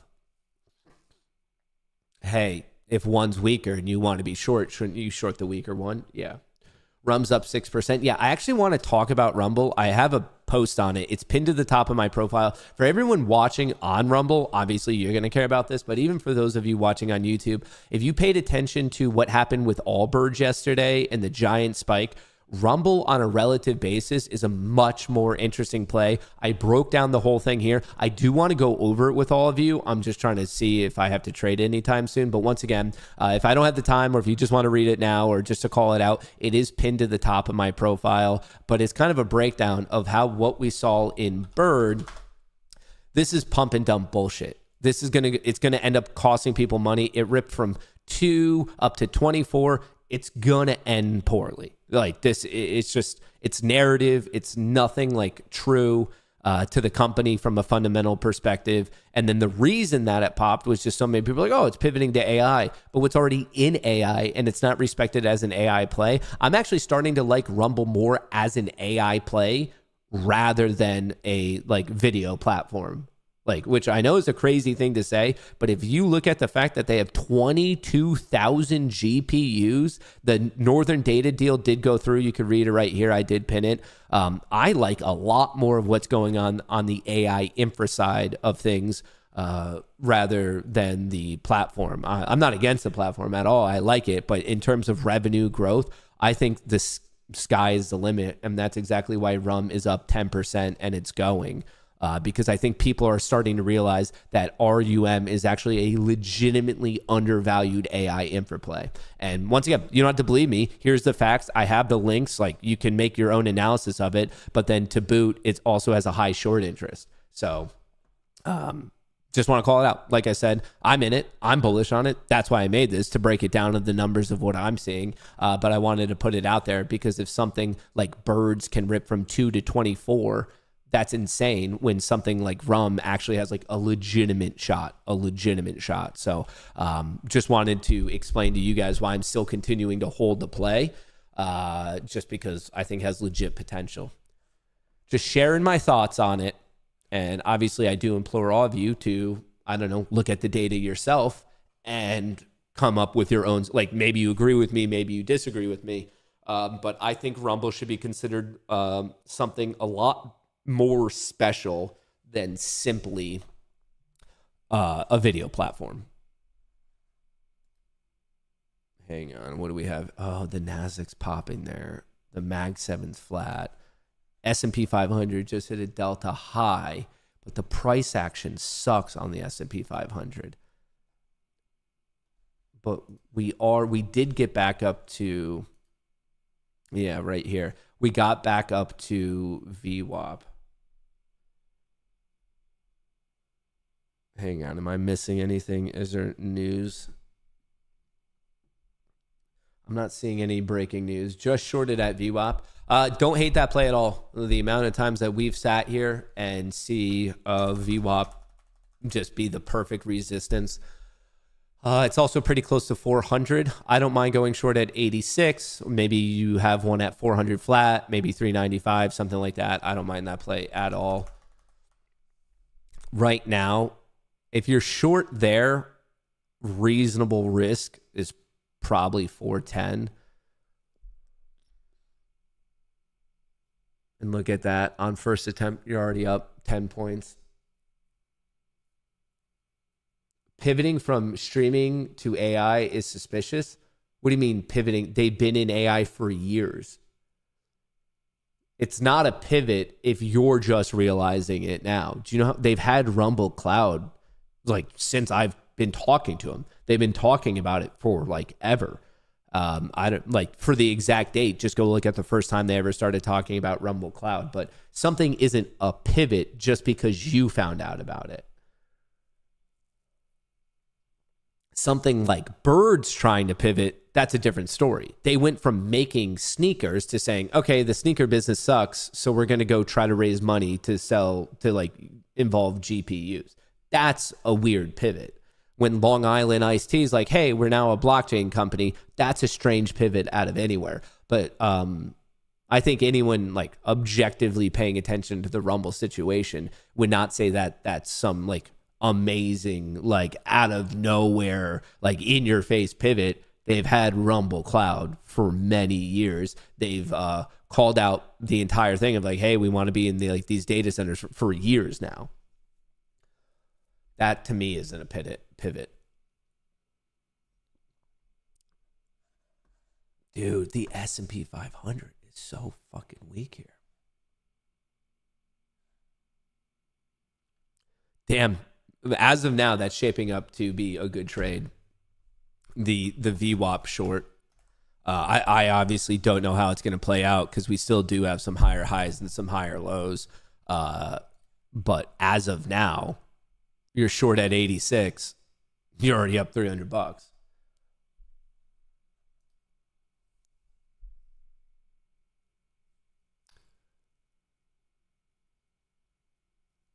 Oh man, oh man, oh man.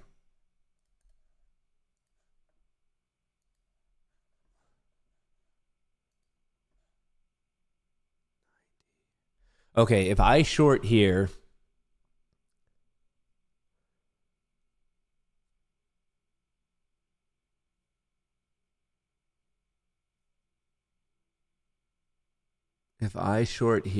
my risk is 20 points, $400. I'll be down 700 if I'm wrong.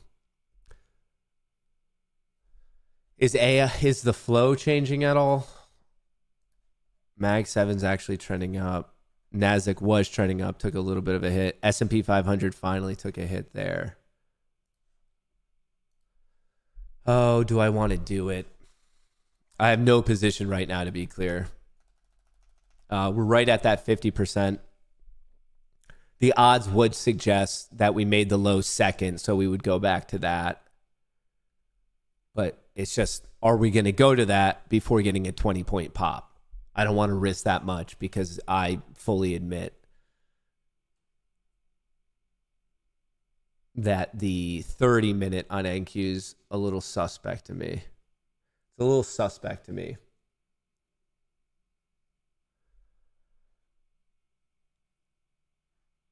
It's a little suspect to me.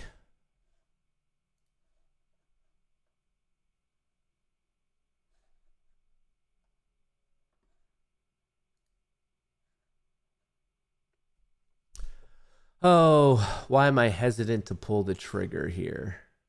Why, oh, why, oh, why? Why, oh, why, oh, why?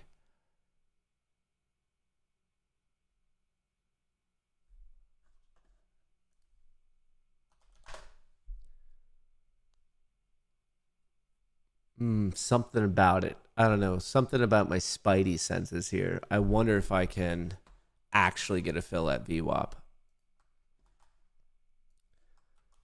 But maybe I'm completely misreading it. Maybe I'm completely misreading it.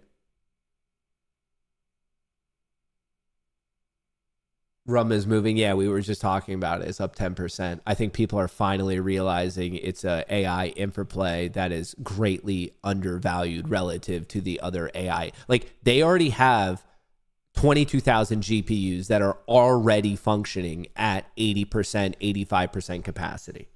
Like, it's not one of these things where like, oh, like we might do it, we might not, maybe we're raising money. It's a done deal. They absorbed Northern Data, a European company, I think Germany, 22,000 GPUs, 85% capacity. The revenue is going to go from like just basic math of looking at the revenue per quarter of Northern Data to looking at the revenue of Rumble. It's going to go from 20 million to 100 million just like that. It's up 17% now. Wow. It's ripping. I'm telling you, I think there's something going on here. I really do. I think people are finally realizing it. And I did the full breakdown. So if you want to read it, I mean, obviously I'd appreciate a like and a retweet if you want to check it out. Here's the link directly. I'll drop it in chat. And I provided all of my evidence. So if you think I'm wrong, and maybe I am missing something, like obviously I'm not saying that I'm perfect, but I'm providing the evidence of where my statements are coming from. So I linked it. I have the screenshots.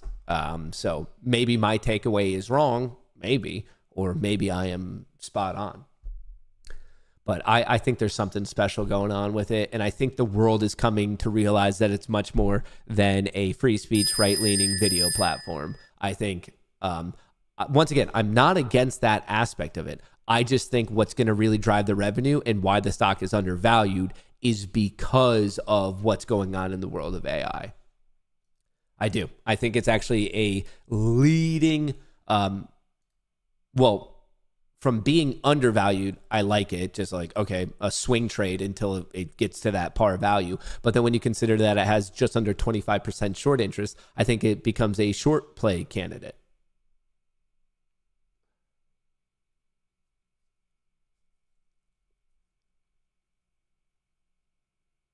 And actually, I could show you that as well.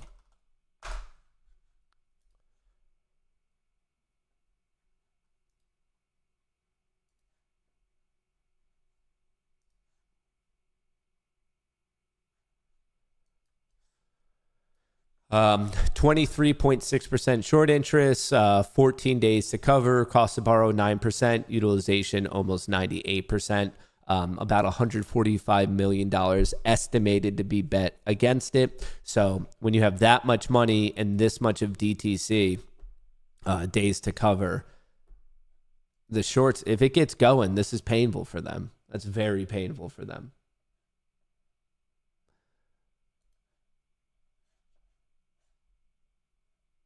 But whatever, do your own analysis on it. I'm not actively trading it. I'm invested in it. I have the stock. I want it to go up. I'm being very, very clear about that. But it's not like a play for me of like, oh, I think it's going to go up this week and I'm ripping calls. No, I just have the stock. So you think rum is a long-term investment? Sorry, I missed probably the first 80% of what you said. Yeah, but you could go read it on Twitter. I did a write-up of it yesterday. Here's the whole thing. It's pinned to the top of my account, Matt_Kohrs. I provided the links, the data, the screenshots, the realization, and I think that's probably why I think people are starting to realize it. I think the issue is people don't, in a general sense, think of rum as a stock that they should be trading, investing at all. Like, I don't think rum commonly crosses traders' minds. And then when it does cross their mind, I don't think they're ever thinking of it as an AI play, specifically an AI infrastructure play. I think they're thinking of it as a free speech video platform play, which it is in a part that, but to me, the exciting part is the AI infra. So when you put together the combination of people not thinking about it, and when they do think about it, in my opinion, they're thinking about it incorrectly. I think that's why rum doesn't get much love. And now I'm hoping that whatever, my post or the generic news from the company starts to get more people realizing, holy crap, given the entire AI universe, like all equities related to AI right now, this is arguably the most undervalued one. If you like the AI play, this is the most undervalued one because just I don't think anyone's thinking of it as an AI play. But that's my thesis on it. Maybe I'm right. Maybe I'm wrong. Time will tell. Well, I'm very happy I did not take the short that I was thinking about taking because we popped above VWAP. So really, really happy I got out when I needed to get out. I got out at 370. We're trading at 410. So I would have been off by 40 points. That would have been another $800. And I would be good. Like each account would be down over 1,000 right now. Are you going to keep streaming after the $1 million Apex payout? Yeah, of course. There's always another million to be made. Always another million to be made. But I probably will be treating myself to a little bit of a dinner party at my local Texas Roadhouse. You know, I might be enjoying a little marg or two on obviously the news of becoming a millionaire, for sure. All right.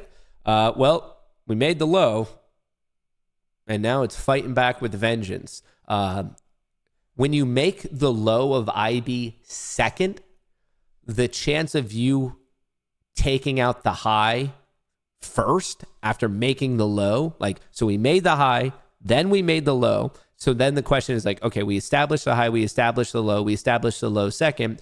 There's actually about a 90% chance of taking out the low first because you established it second. You established it more recently in time. So there's only a 10% chance, but it looks like we might be in that 10% bucket. Did your $1 million get approved? No, I'm still waiting. I did not get approved. I'm waiting. Past my third eval, Matt. Thank you for everything you do. Hell yeah, dude. That's all you. Massive congrats. Massive congrats. What are you spending on? I'll probably just invest it in the market and pay taxes on it. $1 million payout has about a $400,000 bill associated with it. So obviously I'm not going to sit here and complain about $600,000. That would be fucking insane to me. But $1 million isn't $1 million. It's $1 million minus the fees it took me to get there, and then pay your 40% in taxes. So very, very quickly, $1 million turns into $500,000. Of course, $500,000, I'm not oblivious, like, is a lot of money. But I'm just saying it's about half as much money as it actually sounds like. And that's if I get the payout anyway. Me getting the payout isn't guaranteed. I feel very, very confident I'll be getting the payout because I know I didn't break any of the rules. Yes, I had some soft breaches such as MAE, but since then I got multiple payouts and I was copy trading together. I wasn't using some sort of paid bot system. I wasn't hedging my accounts. I wasn't doing anything suspect. So I feel very, very confident that, like trading, if I have patience, I will be good to go. Purple Ferrari? No, I'm not a car guy. And no offense to car guys, but I think that's super weird. I don't give a shit about cars. And I know maybe I'm in the minority there. I know a lot of people do care about cars, but there's something like very juvenile to me of people getting their payday, especially dudes. They're like, I got my payday finally. And then they just go buy a car, like a Lambo, a Ferrari or something like that. And I get it. I understand I'm in the minority here. And a lot of people, like, that's what they want in life. And whatever. If that's what you want in life, dude, go fucking knock your socks off. Don't let me stop you. It's just not at all what I give a shit about. It is not at all what I care about. I'd rather take that same amount of money and whatever a good car costs and have a luxury vacation exploring Europe. If I'm very much of the mindset that I care about spending money on life experiences and quality of life. I don't give a shit about things. I don't like things at all. And whatever, dude, folks, I have a Corolla. I had a Corolla. I now have a RAV4. The RAV4 gets me from A to B. To me, I like this idea of buying things to show off to other people that you have expensive things. I kind of get it. But once again, if I had money, I'd rather increase my quality of life, whether, I don't know, instead of, if I go on a vacation, buying a first class ticket instead of sitting back in coach, or buying closer seats at a comedy show or a concert, or maybe even going to one of those. Like, I don't know. My brain is wired a little bit differently, where buying things, folks, this shirt is like a $10 shirt. Most of the shirts that you see me wear on stream are like $5 shirts off TikTok shop. Like, I'm not a things dude. Not a things dude whatsoever. No kids, no cars. What the fuck does Matt want out of life? To go do things, fun things. Vacations, surfing, exploring, comedy shows, concerts. I like to do things. I like to hang out with friends, and like, I like to go do stuff. I don't need whatever. If I'm driving on, like, whatever, if I'm driving to go see a friend or go do something cool, I can get there as easily with a RAV4 as I can with a Ferrari or an Aston Martin. Now, I guess, like, one day, if I had way more money than I ever knew what to do with, maybe. If, like, at a certain point, you're just so fucking rich that you're like, I buy all the things I want and I do all the things I want, but I'm not at that rich level. Would you skydive again? No, that was a one and done for me. That was a young and dumb 20-year-old decision. I don't need to be jumping out of planes anymore. I think my brain was literally so underdeveloped. I think I did that at 21. I was so mentally underdeveloped that I didn't realize how stupid it fucking was. It's fun if you're young and like have no other responsibilities at life. Yeah, go jump out of a plane. It's something you could do once in your life. But I don't feel a need to continue to be hopping out of planes. Do not need to continue to do it. Is this a fake out? Are we double topping here on the SPY? Fake out on the Qs. I'm watching VWAP like a hawk right here. It had this pump. I'm wondering if my patience will pay today. I do need to be mindful. I have a meeting. What time is my meeting at? Do I need to end this right at 11 or can I hang out with you guys? Okay, I do have a little bit more extra time. So I can't stay forever, but I want to see if patience will pay today. I want to see if patience will pay.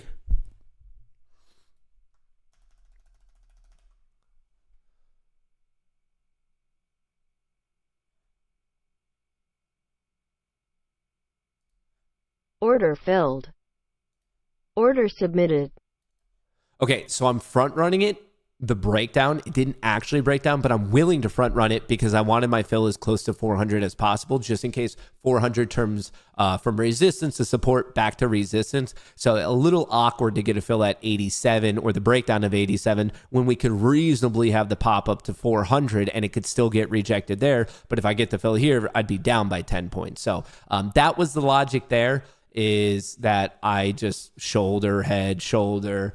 I'm still seeing and now it's fucking popping against me anyway. Do I want to move my wrist down here? 15 instead of 23. That's 8 points. $160. But this is the risk, is I got a better fill, but I didn't really wait for the signal. That's the trade-off, is you're taking on less risk for being wrong, a fill at 98 versus 88, but the signal's not really there because we perfectly tapped VWAP and now we're bouncing. What is this high? 14.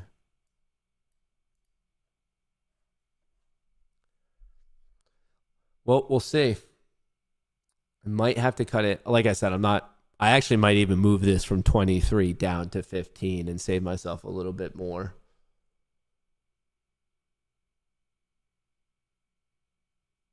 The older I get, the more I learn no one really cares what's going on in your life unless it's drama related. Yeah.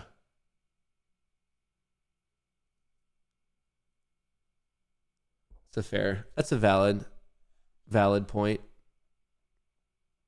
Come on, let's break down there, Tonto. Let's break down at the old VWAP testaroonie. The old VWAP testaroonie toonie.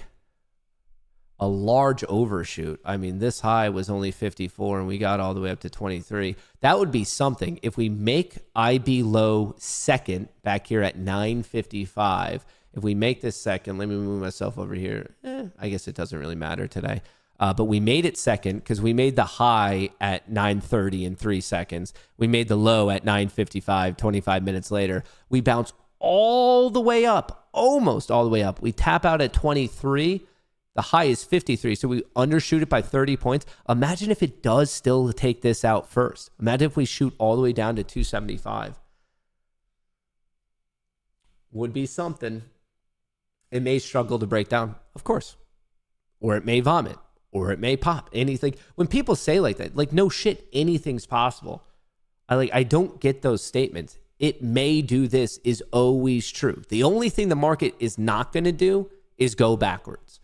Anything other than that is within the realm of possibility. It might struggle to go up. It might rip up. It might have a fake out, breakout upward. And that's all true the opposite way. It might struggle to break down. It might vomit, or it might vomit and be a fake out breakdown and then bounce. I don't understand statements like that whatsoever. It might do something. Yes, that is a true statement.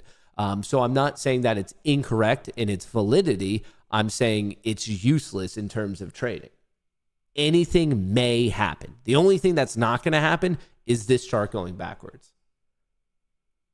I'm just playing. No, you were saying it as a serious thing. It may struggle to break down. That wasn't playing, and now you're feeling awkward. So you're trying to say, no, it was just a joke. That's what's a joke about? It may struggle to break down. Like, what's the joke or the troll involved in that? You legitimately meant that. But if you're trading off of it, like, I'm trying to help you understand, how are you applying that to your actual trade? And like, if you think that way, once again, it's not an erroneous thought. That is a true statement, but inherently any variant of that is true.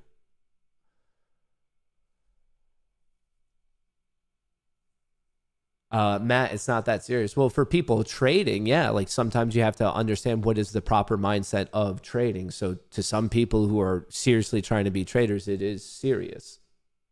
That's also a pretty fucking dumb statement. It's not serious. Well, I guess to people like me, where trading is literally their job and how they make it, yeah, like knowing how to properly trade is actually pretty fucking important. But I mean, I suppose if you treat trading as a joke, I would assume that your profits are also probably a joke, probably as equally laughable. Oh, is this going to knock me out at 23 just to then vomit back down to VWAP anyway? We'll find out. Stay tuned. It was a risk I was willing to take. Obviously, I wasn't willing to take on much more. But we'll see. I'm hoping for a double top, taking out this low at 86, which is also VWAP. Book is very bearish. I have no fucking clue what that means. Are you saying the order book is bearish? I've never once in my entire trading career looked at an order book and thought that's bullish or bearish. The order book is just what the order book is, and it's changing every microsecond. So to somehow classify it as bullish or bearish, I've never, ever, ever heard of a reasonable breakdown of the order book being bullish or bearish. The only streamer I know that hates on his chat, pure complacency, fellas and fillets. Well, unfortunately for you, I do know multiple people in comments who are giant pussies like yourself. So I might be one of a kind to you, but you are one of many to me. This is going to get knocked. Yeah. Fuck, dude. Bookmap bullish? Same thing, but that's just telling you where people are at. I never interpret Bookmap to be bullish or bearish. I don't know how you would. It would be, this is just where people are at. Same thing. I don't understand that. How could Bookmap be bullish or bearish? It's just showing you sitting orders. That's not selling. So for something to be bullish from the moment that you're looking at it, you are basically saying there's more aggressive buying than selling. And for something to be bearish from the moment that you are looking at it going forward, there's more aggressive selling than there is buying. Bookmap tells you where people are sitting at, and it tells you about historic trades. It doesn't tell you about what's about to happen. Imbalance, that's useless.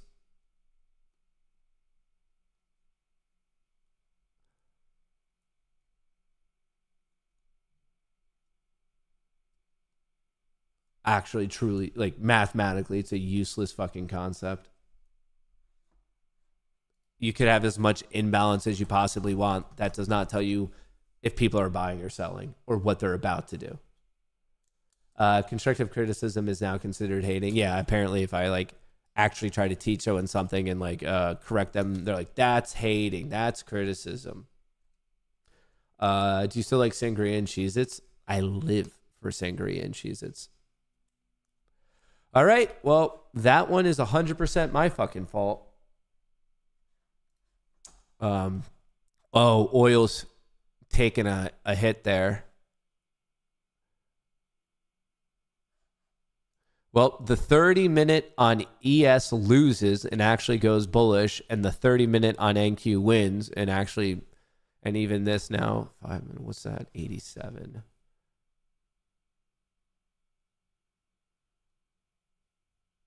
Is 1105.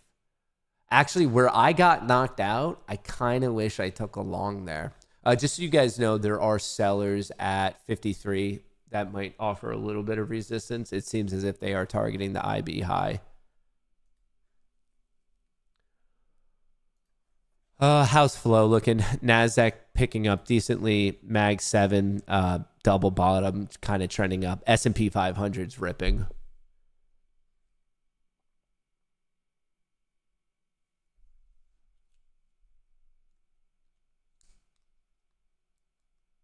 All right.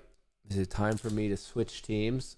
Is it time for me to be a switch hitter? The gamma map? Yeah, right here. We're ripping through this negative gamma. So I thought it'd go a little bit lower. As I've said many times, to 7,000. It went to like 7,008. We ran into this positive gamma. Now we're popping. And in reality, it can kind of easily keep going up to 7,065 because that's negative gamma. And remember, whenever you're trending through negative gamma, whether up or down, the market makers are supporting that movement. So really, if we do bounce, like if we're legitimately bouncing here, there's not going to be much resistance. Maybe a little bit of a hiccup at 50 just because it's a key level. But I'm looking at the top of this gamma map right here. We could cut through this negative gamma. Let's look at the delta pressure map. Yeah, bounced a little bit. Charm's not going to matter much right now.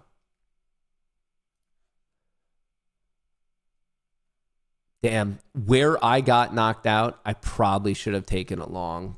I was just a little hesitant because the S&P 500 was still weak, but I guess that's the woulda, coulda, shoulda.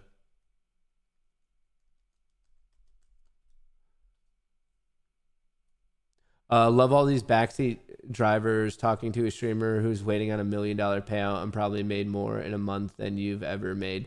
That's the internet. I understand that I'm opening myself up to it, but that's what people like to do. Regardless, it's people a lot bigger, a lot more influential to me. It happens to them. It happens to people a lot smaller than me. Everyone loves the Monday morning quarterback, but there's also a reason I'm on this side of the camera, and those chirpers are on the side of the camera that they are. So, like, everyone likes to share their thoughts and their opinions when it comes to the market.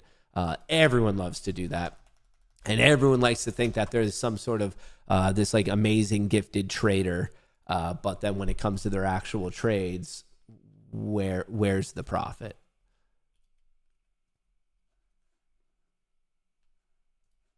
Dude, is that actually going to go? Look at that. SPX, it was getting so beat up and just started popping. The 955 reversal, as old as time.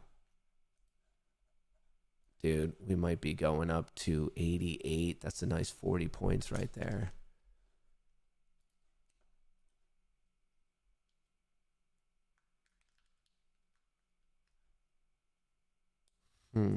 I really wish I got long at like 415, 420.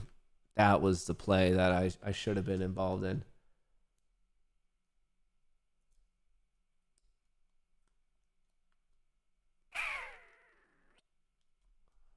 What's this risk? 34, 30.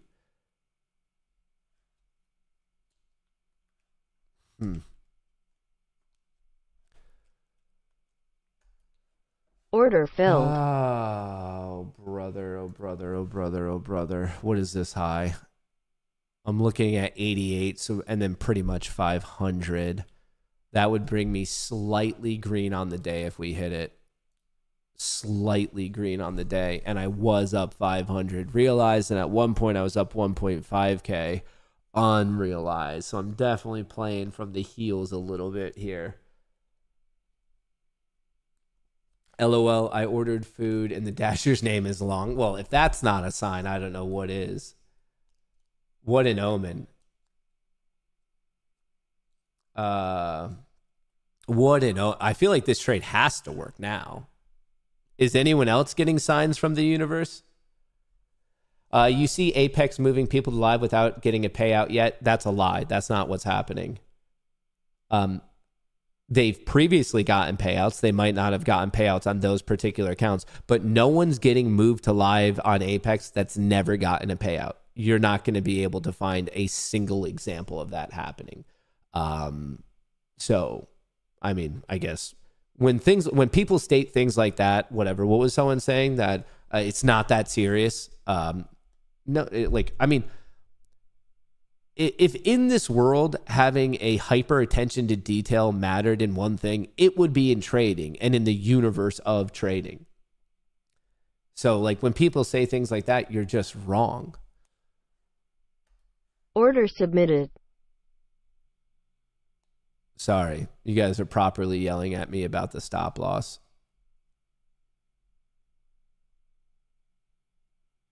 Which you guys were right. See? I could take that criticism. You guys were right. I was wrong to not have a stop loss. I refuse to go further into the hole. I'm in the hole 850. My stop's at break even. Worst case scenario for me is still just being down at 850. Thank you. Not only am I saying I'm wrong, I'm thanking you guys. Is that 99 percentile exposure still there? Yes, I believe so. In fact, it's grown. But it is there, and they're getting blown the fuck out. Like I said, this is all, like, this could pop, folks. It really could.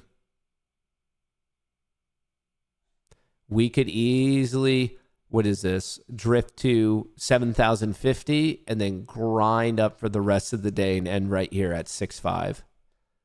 This is negative gamma. Like, whatever we move, this has a nice, to 40, 45, and then we just kind of grind, and like everything else held equal, we would simply just grind in the difference between the positive and the negative right here to 6.5. Obviously, the market does change, but we'll see. There is a long condor still in play. This long condor wants the market to even either above 35 or below 10. They don't care which one of those two is true, but they either want it above 35 or below 10. And then this is the 60. Yeah. And then there's is that another debit spread? Yeah. There's another debit spread in play. Or I think it is a debit spread. It would be weird if these plays were not associated with each other, but it appears that there's a debit spread at 760 to 770, which is kind of causing this positive gamma node and this negative gamma node right here, which based on current momentum is like obviously a logical target.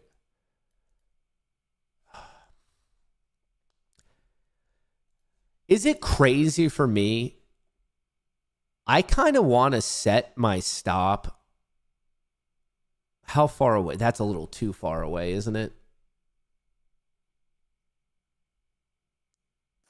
I kind of want to set my stop to 348, 100 points below where I am, and just walk away.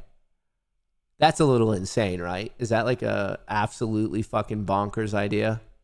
See, now if I had this fill at like, we'll call it 420, 415, 425. If I had it somewhere in here, I could leave that at break even and walk away. I had a little bit of a chasey fill, and if it undershoots VWAP, or excuse me, IB high, I'm fucked here. So I need it to bounce a little bit.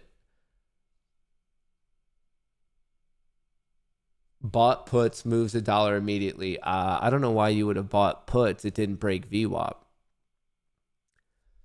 Or if you did buy puts, you should have got out when it broke that fresh high.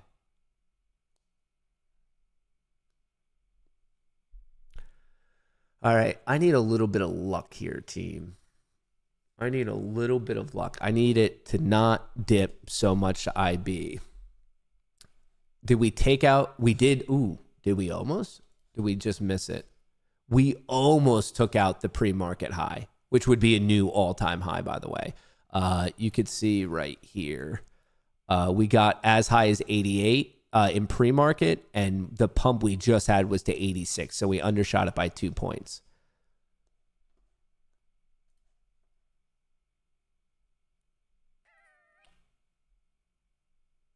Huh. Is it crazy that I want to add another contract and dump one of these at 500?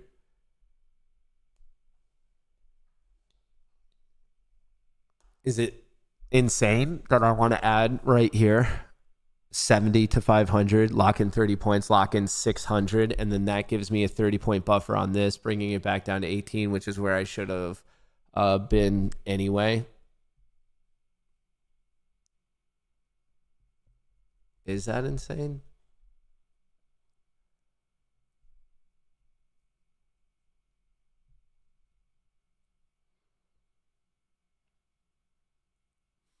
Well, now I can't do it. I should have done it, and it would have worked out within minutes. Fuck me. Oh, brother. Oh, mother, oh, brother. Oh, mother, oh, brother. Well, at least at that level, what, around 92, my accounts break even. Roughly around 92. Right? 850. 42 points. Yeah, roughly 92. Actually, maybe even 90. We'll call it 91. We'll call it in the middle. This is my account break-even level right there.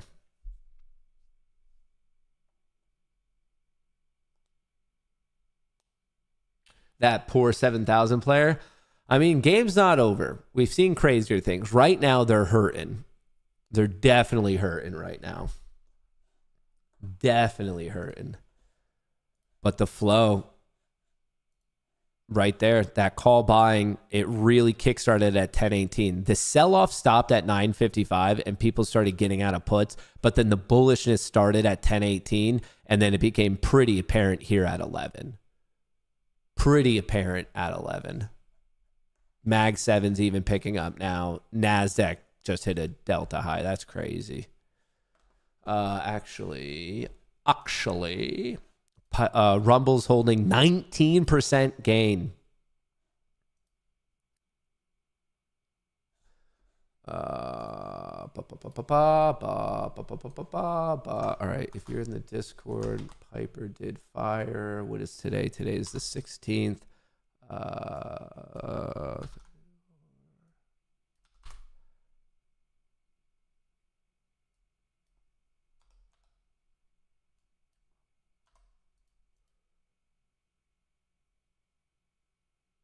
16th.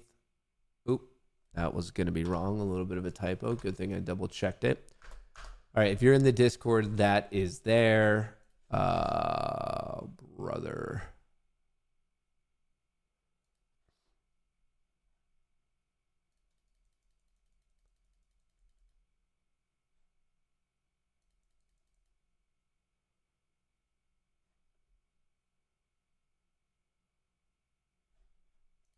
Five-minute bullish, 10-minute bullish, 30-minute bullish, 5-minute bullish, 10-minute bullish, 30-minute bullish. All right, we did that. I don't know if the order is going to fill. It's working like Britney Spears. It's working. How's my trade looking? I guess I don't have to be too panicked of it. I guess if I took that other long right there, I was thinking about taking a long at 70. I'd still be saying, oh, dude, is it going to hit 500? So I'd still be panicking about that one. Well, this one, obviously, I'm almost at my account break even. I wonder if after a day like today, if I should just, but what if it's a breakout and rip? Like, what if we do hit that level that I think is realistic, looking at this gamma map, the way things are going to decay? It's not the most insane thing to see 60, 70, 65. Like, I feel like 65, 60. If we hold 35, where are we? Okay, there's way too much going on this. There's way too much. I'll leave that there. That feels important. We don't need this transition zone. 50. What was so that is a new play as of today. 60 by 70. 60 by 70. So I have the 70 up. So the 60 play must have been new since market open.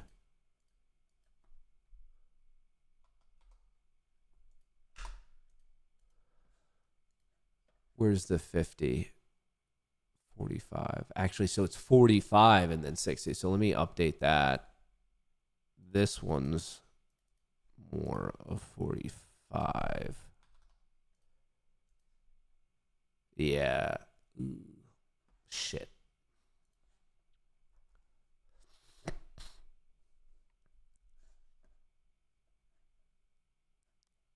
This could easily dip down to the 400s before going. Oh man, oh man, oh man, oh man, oh man. Wow, rum's looking good. It's looking awesome. I think people are finally realizing it's actually a super undervalued AI infra play.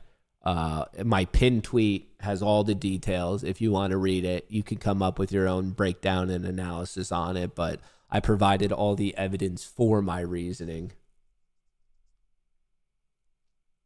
Hey, Matt, why do you trade all your accounts together in terms of spreading your risk? Because I'm trading one main system. Like, my system is a profitable system, so if I know that's a profitable system and I have confidence that it will remain a profitable system, why would I not just trade that? I guess if I had other systems that I trusted as much, I could like divvy up the accounts. But the issue with that is a lot of these firms are like starting to crack down on hedging, as in if you go long on some accounts, you can't go short on others, or you lose all the accounts, which makes sense because people are gaming the system. But it also means that if you have systems that, and you're not trying to game the system and they just happen to go the opposite way, that's a violation. And so I was never doing it because before I was just trading Apex. Now there is an argument, but Matt, you're trading different like companies, so you could do it, and I guess I could. Generally, I like my entries across the board, but I will manage the exits separately, if that makes sense. So some of them I'm like, oh, okay, like whatever, I'm going to get out early, or I'm going to let some run, or I'll add more contracts. So like I'm using the general like, hey, this is where I think trend could be going, or I think this is the trend, let me try to hop onto it, but I will manage it separately. Do you have a video of your trading system? Not really, but we fully explain it like all the time in the Discord. But it's not something of like, nope, this is the exact time you're always getting in and out. I don't have it explained to that detail because Icarus, like all of the details, all the math that's behind Icarus is just not publicly available. And I also don't know why, like, I don't know. People ask me if I'm going to make Icarus publicly available. I don't know why I would. Like, Icarus is how I make money. I'm going to make more money off trading Icarus than what I do from like the revenue of videos explaining Icarus. Obviously, I'm way more than willing to give more details and the sentiment of people in the Discord, but why would I just give it away for free? The ad revenue, like it's nothing. Like why would I do it? It just doesn't make sense. All right, there's a lot of sellers at 500. A lot of sellers at 500. Look at that.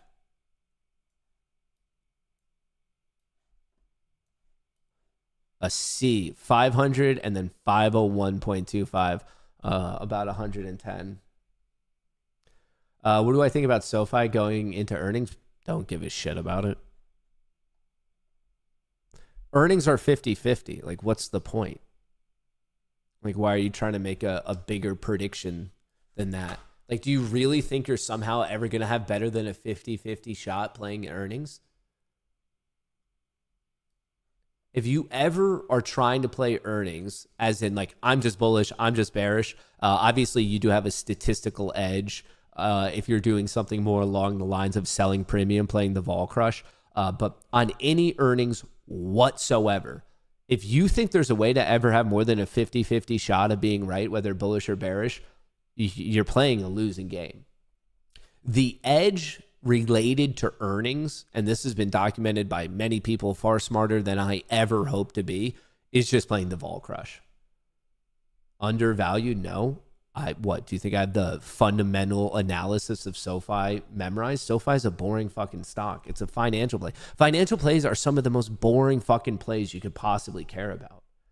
But also, just because it's undervalued, why you think that's going to get reflected in this one earnings.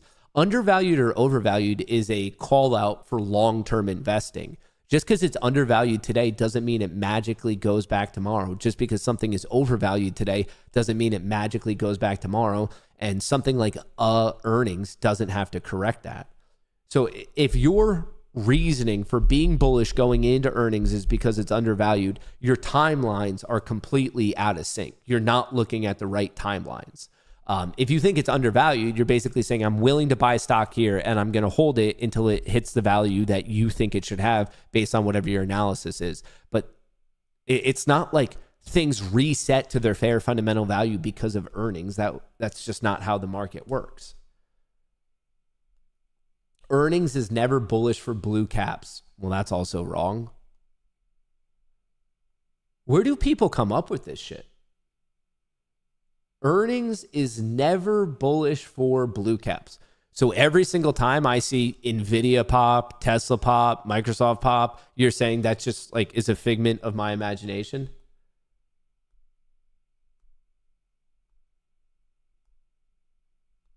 Not entirely true. If you can understand what market you're in, earnings pumps are more likely in very bullish marks, green days, but you're right about fundamentals not mattering on earnings moves. No, I'm right about the whole thing. It's 50-50. With like, this isn't, okay, I guess show me your data. I have the data suggesting that most of the things in the S&P 500 half the time react well and half the time react poorly to earnings. You're going to have to provide something more compelling than the fact that it's fucking 50-50. This, like, I don't, like, a lot of retail traders somehow conflate objective and subjective measures of the market. The market is mainly a shitload of data. So, like, are you disagreeing on the data, or are you just coming up with, like, anecdotally, you saw things go up sometimes in a bullish market, so you now just think that is inherently true?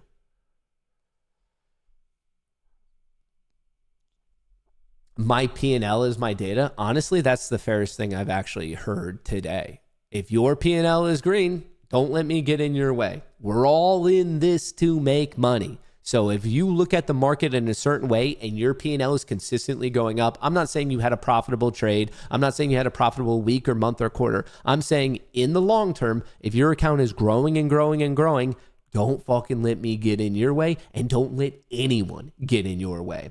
At the end of the day, that is actually the fairest statement I've heard in a while. My P&L is my data. That's, when you boil it all down, your net P&L is the only data that matters. It truly is. So, hey, you could believe me, you could not believe me, but legitimately the only thing, that like, oddly enough, I don't even think you meant it, but that's a strong, strong philosophical take. My P&L is my data. You're right.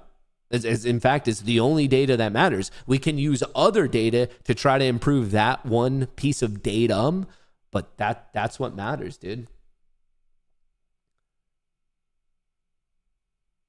I'm new here and I don't get it. Do you use special software for trade signals? I created my own trading systems. My background's in computer science and statistics. Matt, move your stop. Fuck you. Don't tell me what to do. You're not my mom. My mom, her name on YouTube is definitely not StockBro420.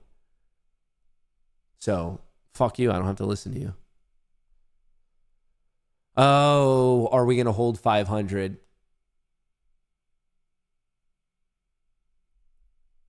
I'm with Matt. Trading will always be 50-50. The only edge we have is risk management. That's true for trading, but I do want to clarify investing is different.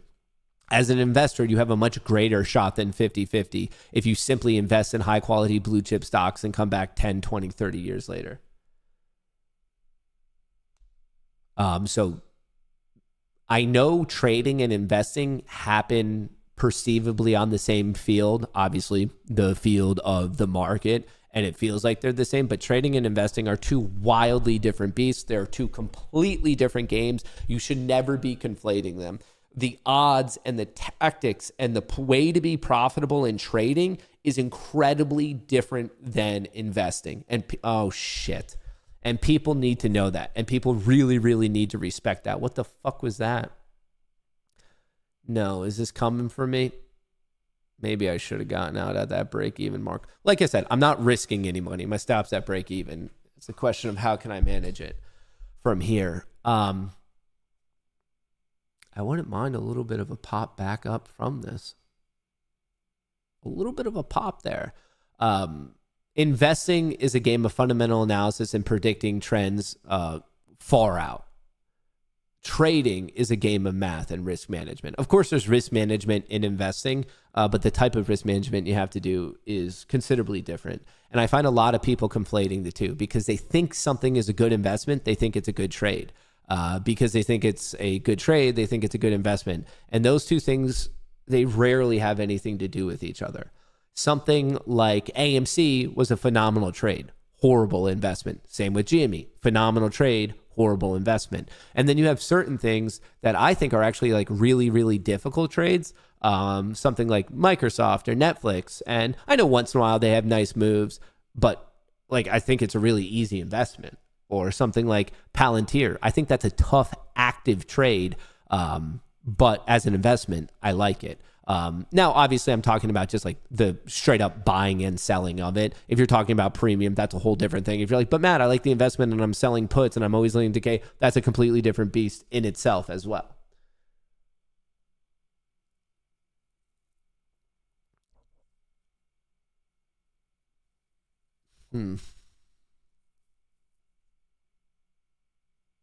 Was that dip to be bought? Am I like the one dumb fuck in this world who didn't buy the dip?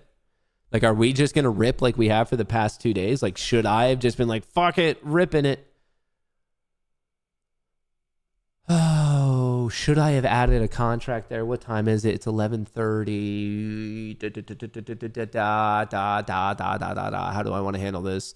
Remember, I'm currently taking on no risk. My stop's at break even. I'm taking on no risk. So I could add another contract, and then I would just have to consider the risk of that one single new contract. Because my first contract, it's already good. My first contract's at break even. There's no risk.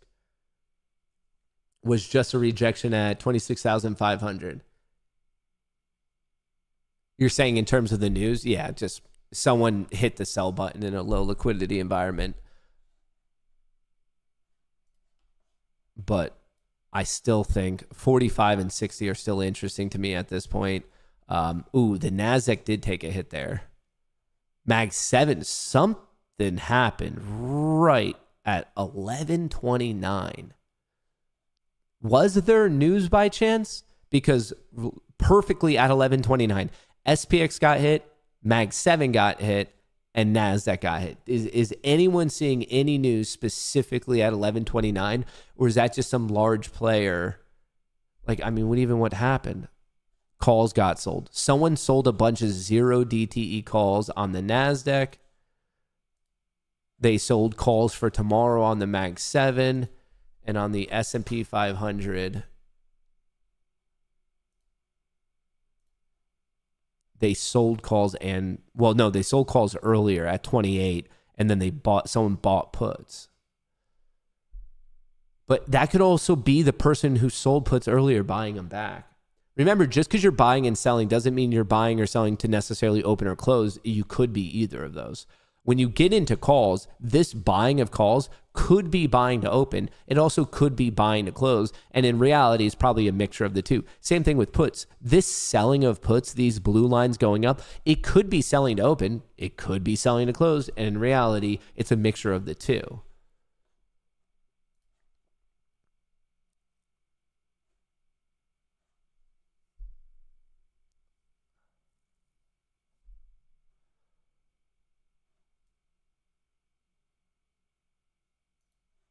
Order filled.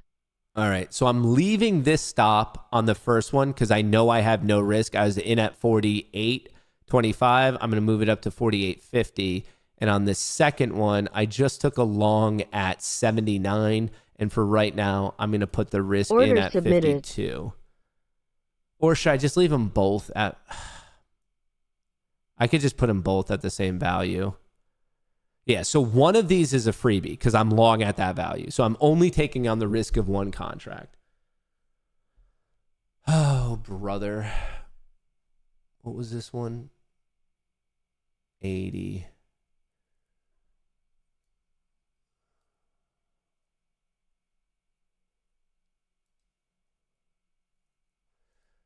Is there anything special about 530 beyond the fact that it's 50 points for me? I'm seeing this start to climb back.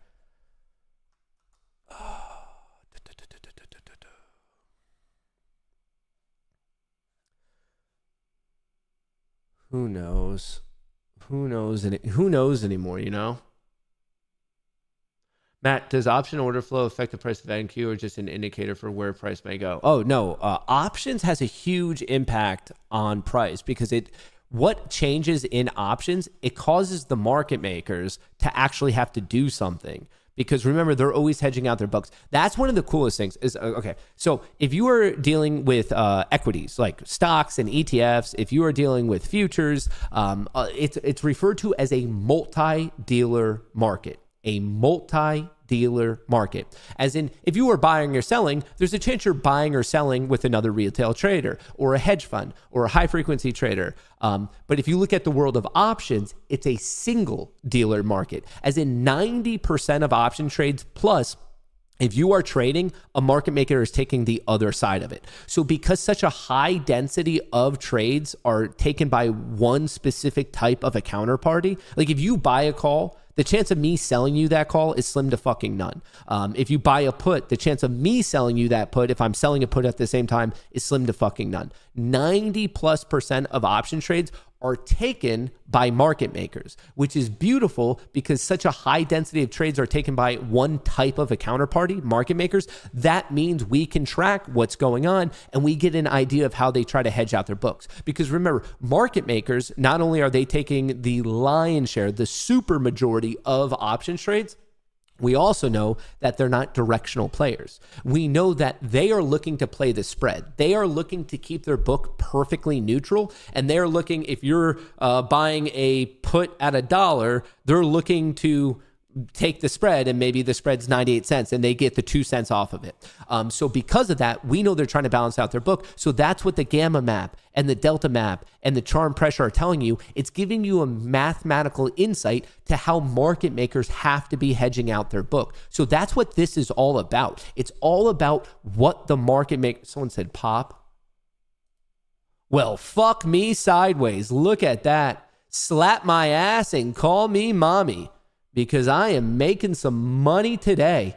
And just like that, where's the guy that told me to sell at 500? Where's that guy? How embarrassing. How embarrassing it must be to be against old Matty Kohrs. I'm too good at this.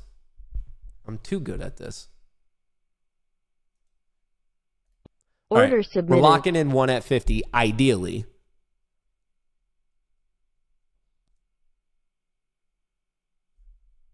Okay, I don't need this line anymore.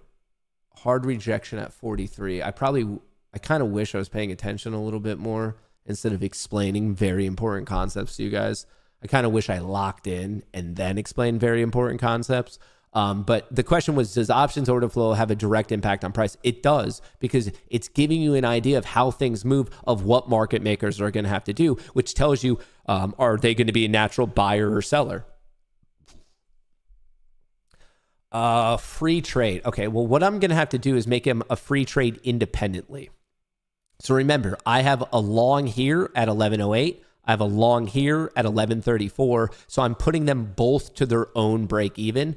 Or I can move them both to the equal value at 64, which maybe is a better way to handle this.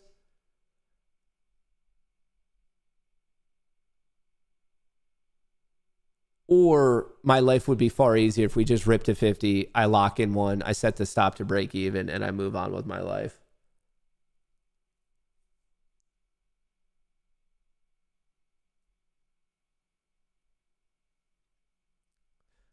If you think GME is such a terrible investment, can you break it down? Because I completely disagree. Cool. The funny thing about your opinion on GME is I don't give a fuck. What benefit is it to me for you to not think that GME is a long-term investment. What do I gain from that? It's not my fault if you don't know how to do basic run-of-the-mill fundamental analysis. I mean, I would care more about it if I was long GameStop or short GameStop.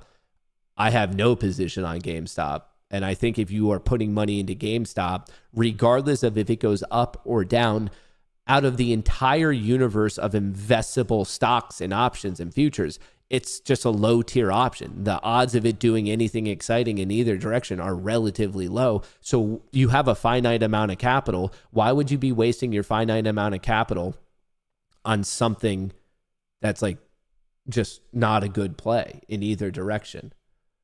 I know you said be careful on TPT. That's what I fucking hate that. This is the one play. Do I want to move them both to 64, or do I want to leave one at break even, but then take on the risk of this other one at 64, which would put me down net?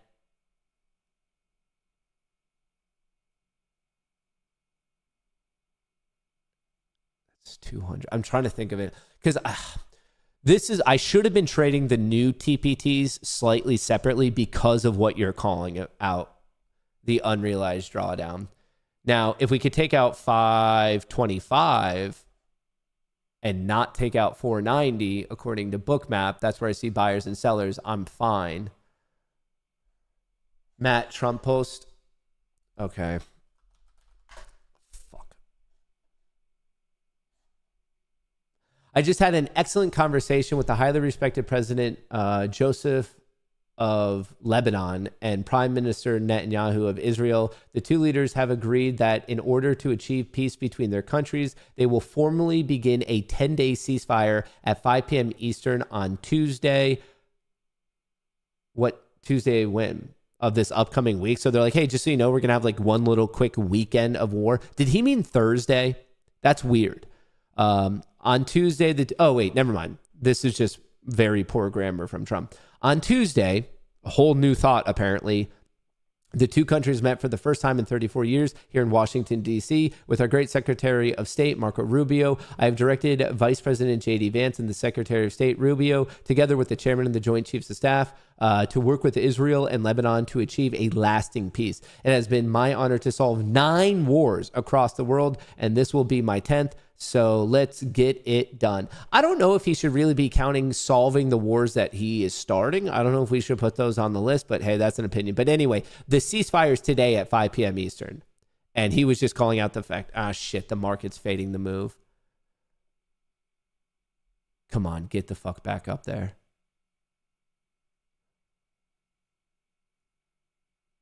There are buyers at 70. So we dumped 90. But they didn't get a fill. They moved it. There were sitting buy orders at 90, and they moved it to 70.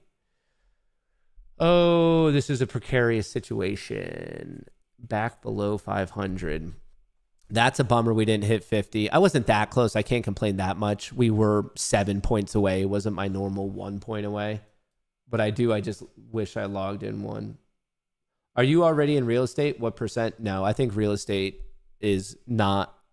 I don't think that lemon's worth the squeeze. I don't mind owning my own real estate, but real estate as investment properties, I don't think it outpaces the market. I think legitimately, not even counting the man hours it takes, if you take $100,000 of real estate and $100,000 in the stock market and you fast forward 10 or 20 years, I think the stock market outperforms. And then I think it greatly outperforms when you actually consider other things such as having a real estate investment. It's a part-time job. Like it is many hours and dealing with a bunch of people and things can go wrong and it can cost you a lot of money. It's a many, many man hours. It's a lot of headache. And considering that and the fact that I believe that real estate is going to underperform the stock market, I get that if you listen to Dave Ramsey and Old School Money, it was always like, get real estate, invest, make a real estate empire. I guess, I don't know, the way I've done the math on it, I just don't agree. The one interesting thing about real estate that I will give the real estate sycophants is the tax advantages. That is undeniable. But also, if you're creative enough with your own trading, there's also other ways to get tax advantages, or maybe not advantages, but to avoid taxes in the world of trading. Okay. Is this gonna fucking dude, I just need I need this to be the low.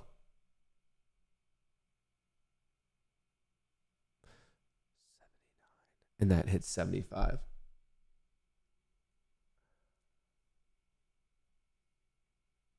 With real estate, things can compound pretty quickly. Yeah, welcome to the stock market.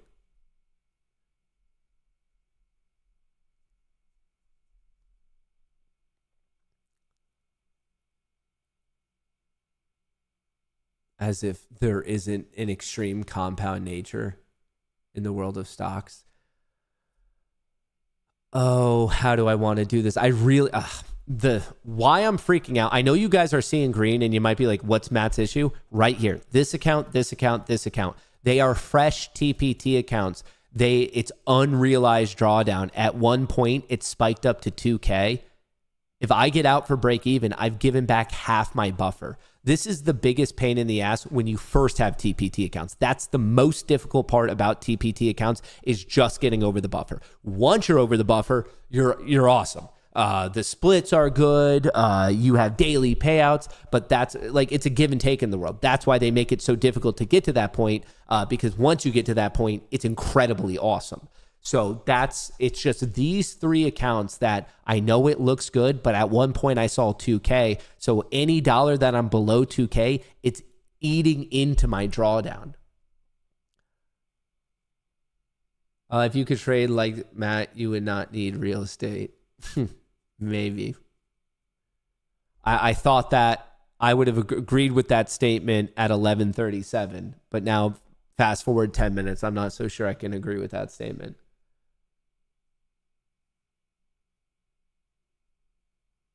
I've never considered real estate to be worth the additional time cost, especially comparing it to the simplicity of dividend holdings. I agree with that. I mean, real estate, yes, I understand you can make a lot of money, but it takes a lot of effort. It's not like something like you just buy real estate and it just magically works out. It takes a shitload of effort, especially to do it well, and especially to get big money. Because to get big money, you either have big projects or many projects, which is just amplifying your headaches. And then all of a sudden, if you're like, well, you don't have to have headaches, you have a management company. Okay, well, then they're eating into your margin. And then all of a sudden, the stock market is greatly outperforming it. So it's a time thing. Come on, dude. It needs to get above 500 or I need to make a decision here. I need to do something.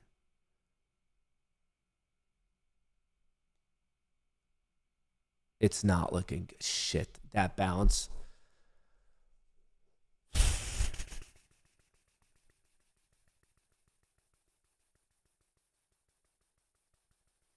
Okay, I'm thinking about it. And I think what I need to do is not let the new TPT accounts distract me on the best way to manage the other accounts. I think the best thing I can do in my mind right now is just manage these separately. And if I lose them, I lose them. But I would rather make silly decisions for 3 instead of all 20. Of course, my life would just be easier if this is a higher low and we take out 510 and we rip, like whatever. Then that's easy. I'm thinking about in the case that it goes bad, I can't let the management of 3 of the accounts in somewhat of a sus situation fuck over the accounts that are in a good situation. REITs, why would you do? I mean, I guess, I don't know. It's boring. Like, look at the overall performance of REITs and then compare that to what you could do elsewhere.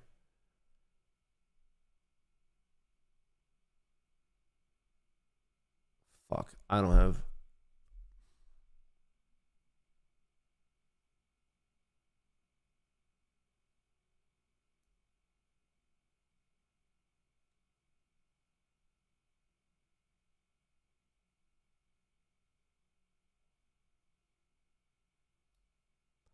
I'm not feeling so good about this one, team.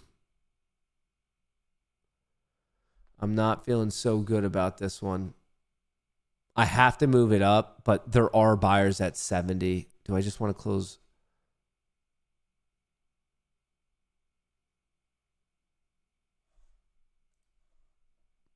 I'm not feeling good about this. Shit. There was just no follow through, at least not yet. Order filled. Yep, gets knocked. Fuck. Obviously, I did that on one to manage what I needed to do. I just can't let it. I can't be that stupid with it. So that first one I'm in is still in at 48. The one that I got knocked out of was a 4-point loss on the other one. So this one I have not moved. The stop's at break even. If it gets knocked, it's not making me money, but it's not going to cost me any money. And I'm just praying for the life of me that we can pull out of this tailspin before this gets knocked. I mean, honestly, there's an argument. Maybe I should move it up. That dip, it's just, we got the pump and there was just unfortunately no follow through for me. And it's getting to the time of the day where it's kind of shitty. Oh, how do I want to do this?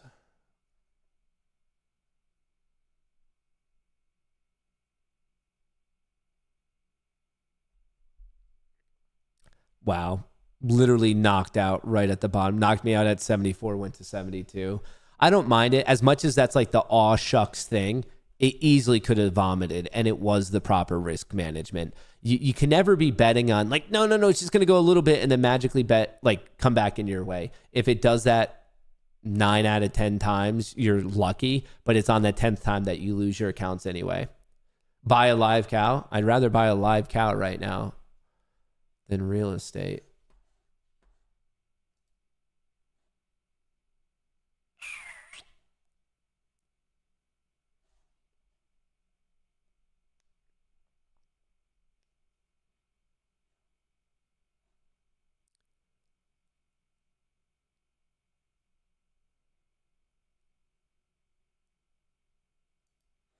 Order filled. Okay. Order The very, submitted. very first one that I have from 1108, I'm keeping that one at break even. I'm treating my positions independently. The second one I added there knocked out for a little bit of a loss. I just added in another one slightly above 500. I was trying to get it at 500, got me a fill at 505. Obviously, I'm risking 81, so I'm risking about 25 points with it, a little bit less. What was that, Phil? That fill was 505.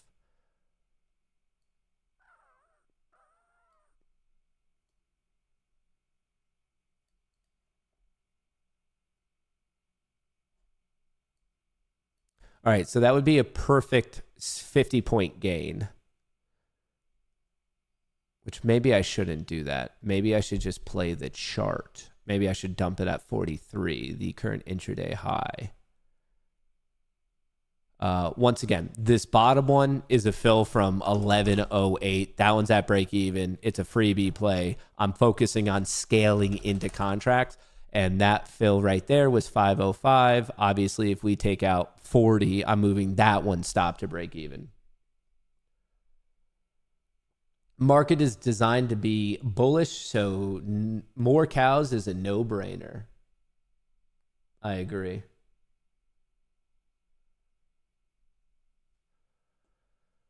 I really hope this is a double bottom low and we're not just getting rejected here. Come on, I needed to take this out. I waited for that wick. There's a slight pullback. I got in. I was trying to wait for the change of structure. I was doing everything to be patient. I handled this risk. It did sweep it. It's unfortunate it bounced right away. That's just like a bad break. Shit happens. I wonder if I should actually move this one down, but where am I at? Net down 300. Really, it's just my mind is getting fucked up by those 3 new accounts because it's unrealized drawdown. So I don't have 5K of drawdown like I do on most of these accounts when you first start. Those ones, even though they're only down 300, I only have 2K of drawdown. So I can't, there's just not much room now. Not much room. So then the question is do you just risk it and be like, okay, fuck it, I'll let it blow out and then go for a big swing and try to fill out your buffer like right away so you don't have to worry about it? Or do you do it small, like small gains, piecewise, nice and steady type of a thing? Actually,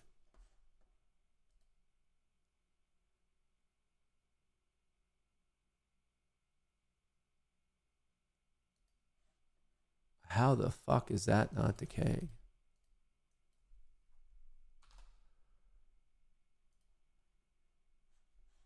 I forgot that I did get into this play. Hang on. If you're in the Discord, I got to fill at some point on some of this.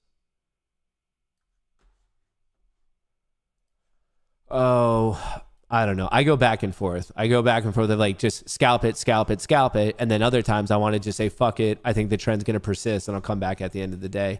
Mentally, I do go back and forth quite a bit. The math isn't exactly clear on what's better. Not exactly clear.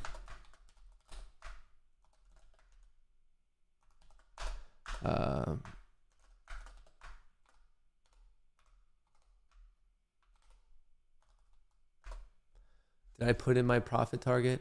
Okay, I did. I was just doing some options trading, so I wanted to make sure that was right. Okay, I need to be a little bit mindful because I do have a meeting, but I kind of want to show you guys this trade and how I'm managing it. Let me just double check the time of this meeting. I want to make sure it's not at noon because then we would be screwed. Hang on one quick second.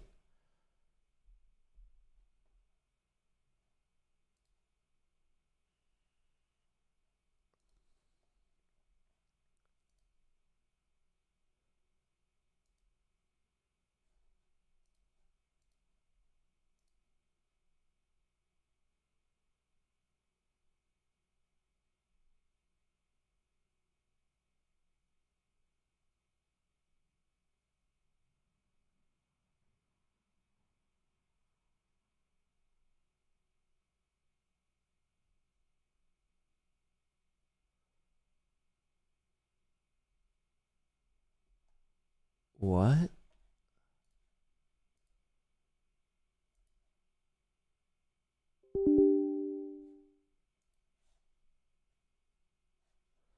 I got an email that my Lucid accounts are live, but I can't log in.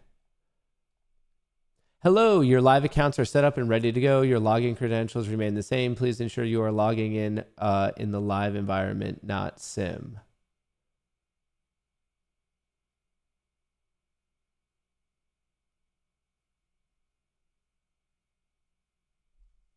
What?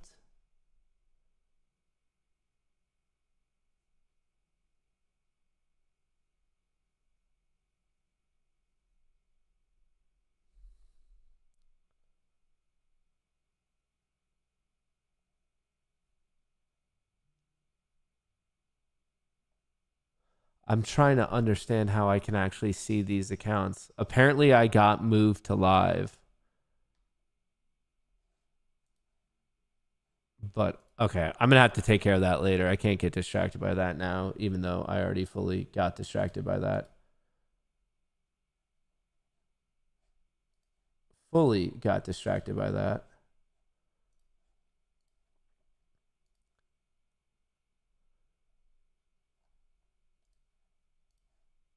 Okay, this trade's looking good.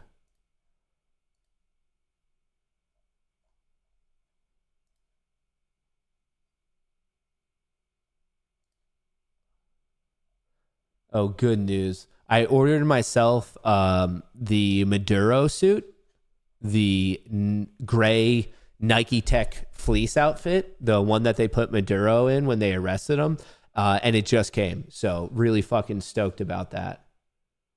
Go to configure and check. Okay, hang on. Configure Lucid. Oh, Lucid.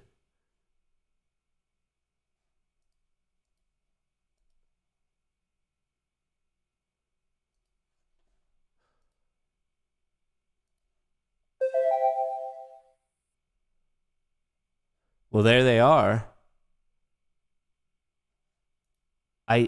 But how do you know how much room and shit you have in them?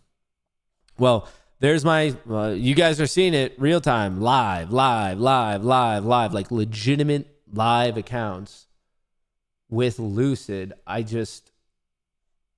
How much room do you have?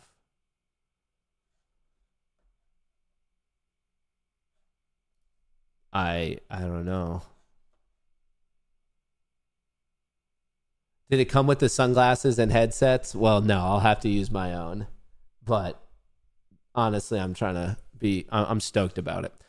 Anyway, I need to figure out this live thing. Let's disconnect from that. I don't want to accidentally trade on it.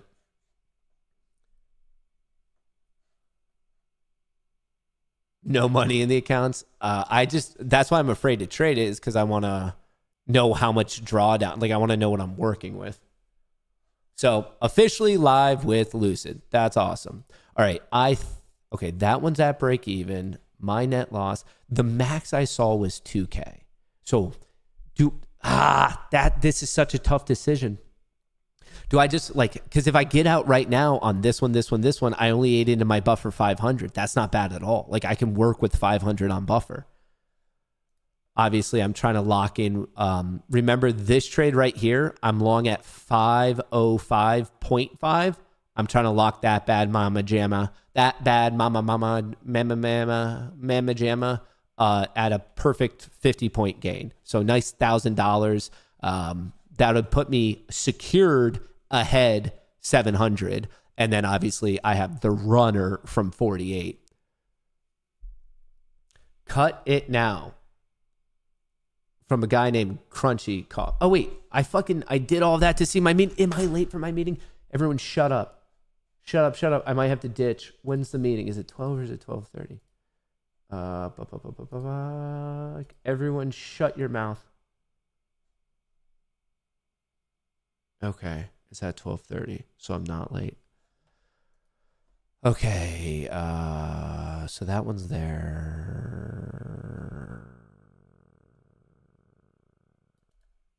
Okay, so I'm break even on both trades. Technically, I need to move this one up by 5 points because the other one lost 4 points or something. Shit. What was that? 47? Are we going to run into an issue at 50? How much is this going to... Please don't dip to 505. Please don't dip to 505. Maybe I just cut it here. I know I'm not at the max. At one point I did see the 2000, but it's just, I'm too in my head about the unrealized drawdown. For the other 17 accounts, fuck it. I'm letting it rip. It's a break-even trade. Maybe I move my stop up to be break-even on the day. But my brain is continually going back and forth because the proper management of it at this point, without filling out the buffer, it is legitimately different. You have to consider it separately.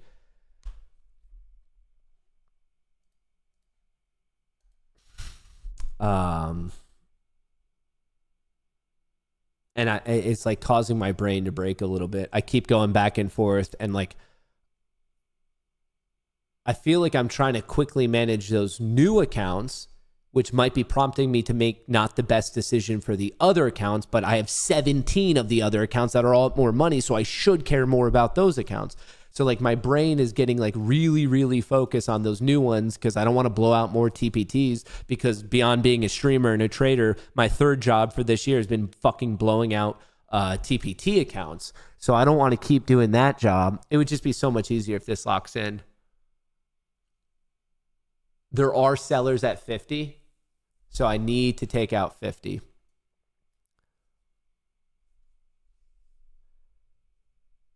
Hit the reverse button. I don't know about that one. Starting drawdown begins at 4.5K. Yeah, but I thought I had the old accounts. I thought I bought my accounts before. That's why I need to double check. Check the flows. The flows are strong. I'm looking at them. I have them up on my other monitor. Like I said, I kind of gave you the pitch that now that we're traversing through this negative delta, we could just kind of get into this grind all the way up to roughly 65 plus or minus a couple points. But I'm looking at this. We're grinding up through the negative delta.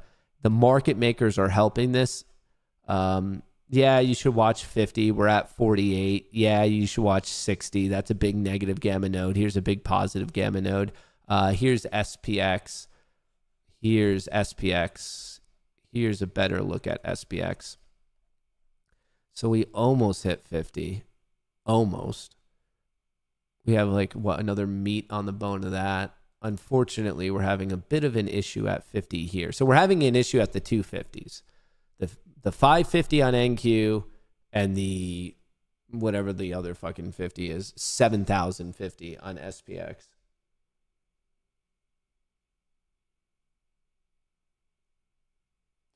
The trade looks fine. I would just move the lower stop a bit higher to the low. That's a break-even trade. That's no risk to me. I got in at 48.50. I mean, I can turn it into a guaranteed win if I move it up, obviously. I can move it up. Like, this would be... I can move it to 71. So I'm moving it up 20 points. So that's a guaranteed 400 off that trade. So that wasn't at 48. So, and then this other one's currently at break even. So the first trade wasn't at 48, moved it up to 71, guaranteeing 20 points. Second trade was break even. And now this third one's break even. So the worst case situation on my main, the 17 of the 20, is I'm up 20 points. So I'm paying off my loss. I'll be up barely green on the day, but I'm not going red. The difference in math here is on these three accounts where I was up 2K. So unfortunately, if this falls all the way down and I get knocked out and just have that gain of 100, I ate $2,000 into my buffer.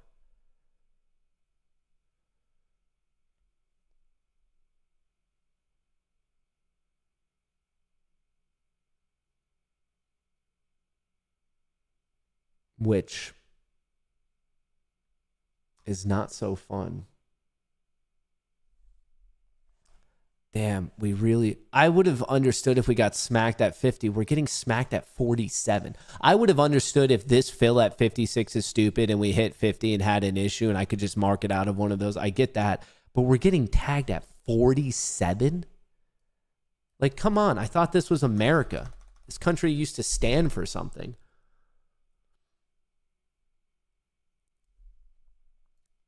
This country used to stand for something.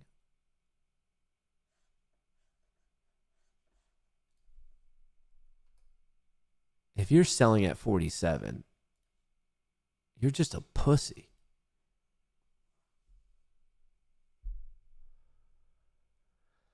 Move all stops to 500. That's viable. It's just not how I'm choosing. I'm treating my entries separate. I scaled in and I'm managing them independently, and I'm planning on scaling out and managing that independently. You can choose to combine them together and use your average values. That's completely acceptable. But there's pros and cons to both. There really, really is. So I'm not saying one's better than the other. It's just on this particular trade, I think it is more viable for me to treat them independently. But that's not always inherently true. It's somewhat dependent on the setup and what's going on. I have that nice fill at 48, which is almost 100 points below where we are. I don't want to give up that average fill. These other ones that were a little bit later, as in the 506 fill, that was a bit chasey. So, hey, I'm going to try to get some extra profit. But if I don't, I'd rather that one get broken, break even, and I still have that good fill at 48.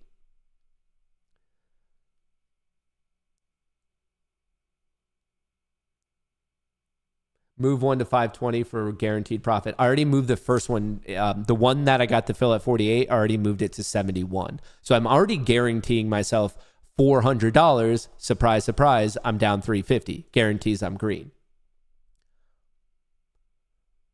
All right. Let's watch for this battle at 50. Oh, if you're in the Discord, I already got the profit. That's sick.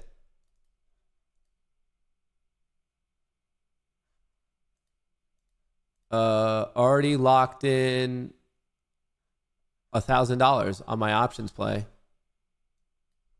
This is why you guys should join the Discord, because, oops, shit, where is it? There. I got into the play at 11.19, just got out at 12.08. I sold SPX put credit spreads at 70, just bought them back at 30. I had 25 of them. 25 times 40 is 1,000. So It took me just under an hour. That's a 50-minute trade for $1,000. Not bad at all. Let me actually post that. Profits locked plus 1,000. So if you're wondering why you should get into the Discord, or if you're wondering if I trade my own funded account, or if you're wondering if I trade options, right there, $1,000 for 50 minutes worth of work. And actually, let me get the screenshot into the Discord because I like to show them proof of everything. All right, so we're going to do that. Not just futures. I like to trade both. I like to, honestly, I do on options market, I do enjoy selling premium a lot more than I enjoy buying premium. All right, fake out, breakout. Well, let's see how this is going to go. Come on. Can we take out 50? Just to clarify, I see nothing special at 56 whatsoever besides the fact that my fill was at 506 and it's a 50-point trade. So it's just a nice $1,000. Really, if I was being smart, if I wasn't being a degenerate, I'd be getting out at 49 because I see sellers at 50. So if I wasn't a degen, I'd be front running these sellers by 1 point just in case there's a rejection. That is tactically a smarter play. That is very much tactically a smarter play. Now, I'm hoping that maybe luck prevails and skill isn't what I need today.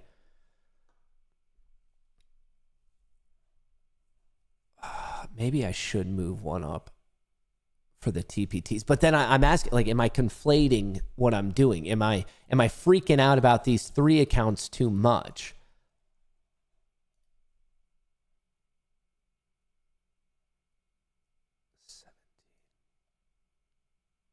It's the smart thing. Guarantee some money. Let's guarantee some money. It would suck if these get hit because that one is, yeah. I'm going to be up by 300. I need this to just hit, or I need to get a little lucky here, team. I'm going to be honest with you folks. Your boy's going for a little bit of a degenerate extra 6 to 7 points. Come on. Managing risk is number 1. You teach us that. Yeah, I guess I'm hearing my own words of education, and I realize that this is the right move. Fuck, dude. Did I get too greedy? 54. Fuck. Is that going to cost me? Is that going to cost me? Did my degeneracy get a little bit too ahead of my skill? Fuck. I even knew it too. I knew what I was risking. It's one thing to do that when everything's hunky-dory on the day, but when you're playing a dangerous game, why did I have to make it extra dangerous? Just wait. All right. Die Family Griffin. What is that name? Come on, brother. Let's get this fill. Come on, brother. Fuck. 50 smack. Someone was at 50. Come on. Get back above 50. Get back above 50. Just close it. Why? It feels like it hasn't made up its mind yet. Why would I want to close it when it still might make up its mind in my direction? Honestly, though, hang on. I need to maybe rephrase what I'm saying because I could close one and then be sitting easy because I'd be locking in. How much am I? I'd be locking in $1,000 and then you could sit real pretty on your other ones.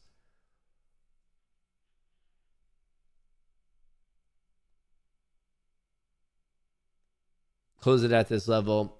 That's not a panic. It's a good level. But yeah, if I close it early, though, when I show everyone a screenshot later, it's not going to seem as impressive. They're going to be like, oh, Matt can only get a $950 trade. I thought he was good. He didn't even get a $1,000 trade. You know? Like, think about the screenshot that I'm going to put on social media later. that extra $50 of sim money, it could make me the laughing stock of the trading community. It's risking severe social media backlash.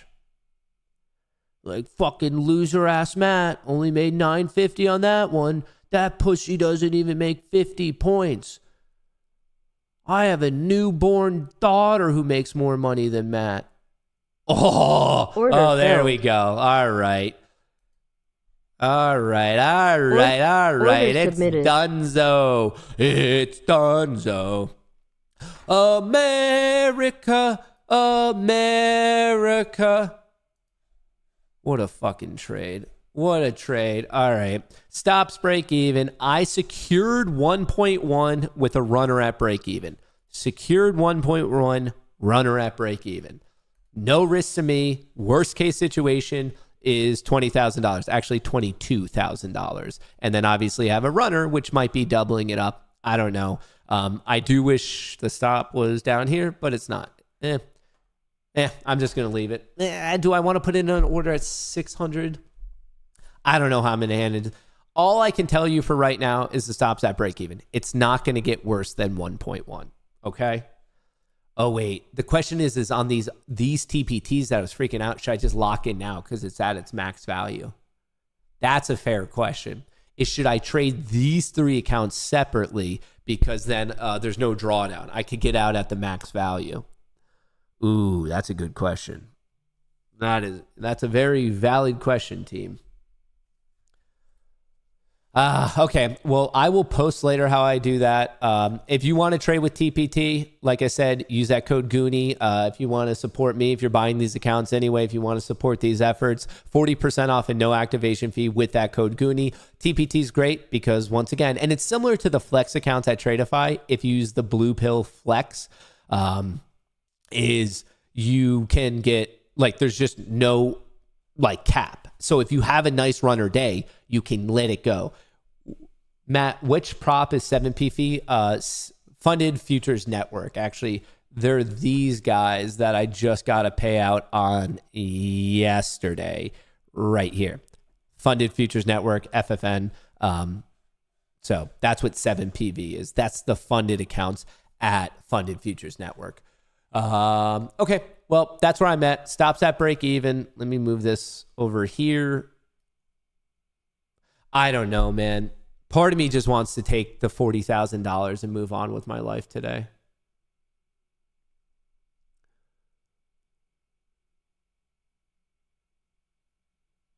Am I being stupid? If it reverts here, everyone's going to be like, yeah, you're a greedy fuck. If it keeps trending, then the argument's, why weren't you patient? So I feel like it only looks good if the market does what I need it to do. Because if it does the opposite thing, if it keeps running, then the argument is, Matt, why weren't you patient? If it turns, then the argument is, Matt, why were you so greedy? And yet we have the same base information. All right, whatever. I have a meeting. I will post how I do it. Like I said, shout out to TPT, Take Profit Trader, code Goonie, 40% off, no activation fee, pinned to the top of chat. If you want to trade with me, I trade futures, I trade options. We have a great community of awesome people, lots of awesome education, a lot of cool things coming into the community over the next couple months. So get in there before we raise prices. That's also in the description of the video. But most importantly, thank you to all of you. You guys had great vibes today. Hopefully you made a shitload of money. Even a lot of you gave some really good tips. So I want to say thank you. Thank you. Thank you. Thank you. You guys are the fucking tits. That's all I can say. Excuse my French, but you guys really are. So I do appreciate all the good vibes. I hope you're having a great Thursday, and I hope you are ready for an even better Friday. We'll be posting some update videos later on today, so make sure you are subscribed on both Rumble and on YouTube. And then also we'll be streaming once again tomorrow morning, 9 a.m. bright and early for Payday Friday. I hope to see you there. Thank you, thank you, thank you. Hope you crush it. Peace.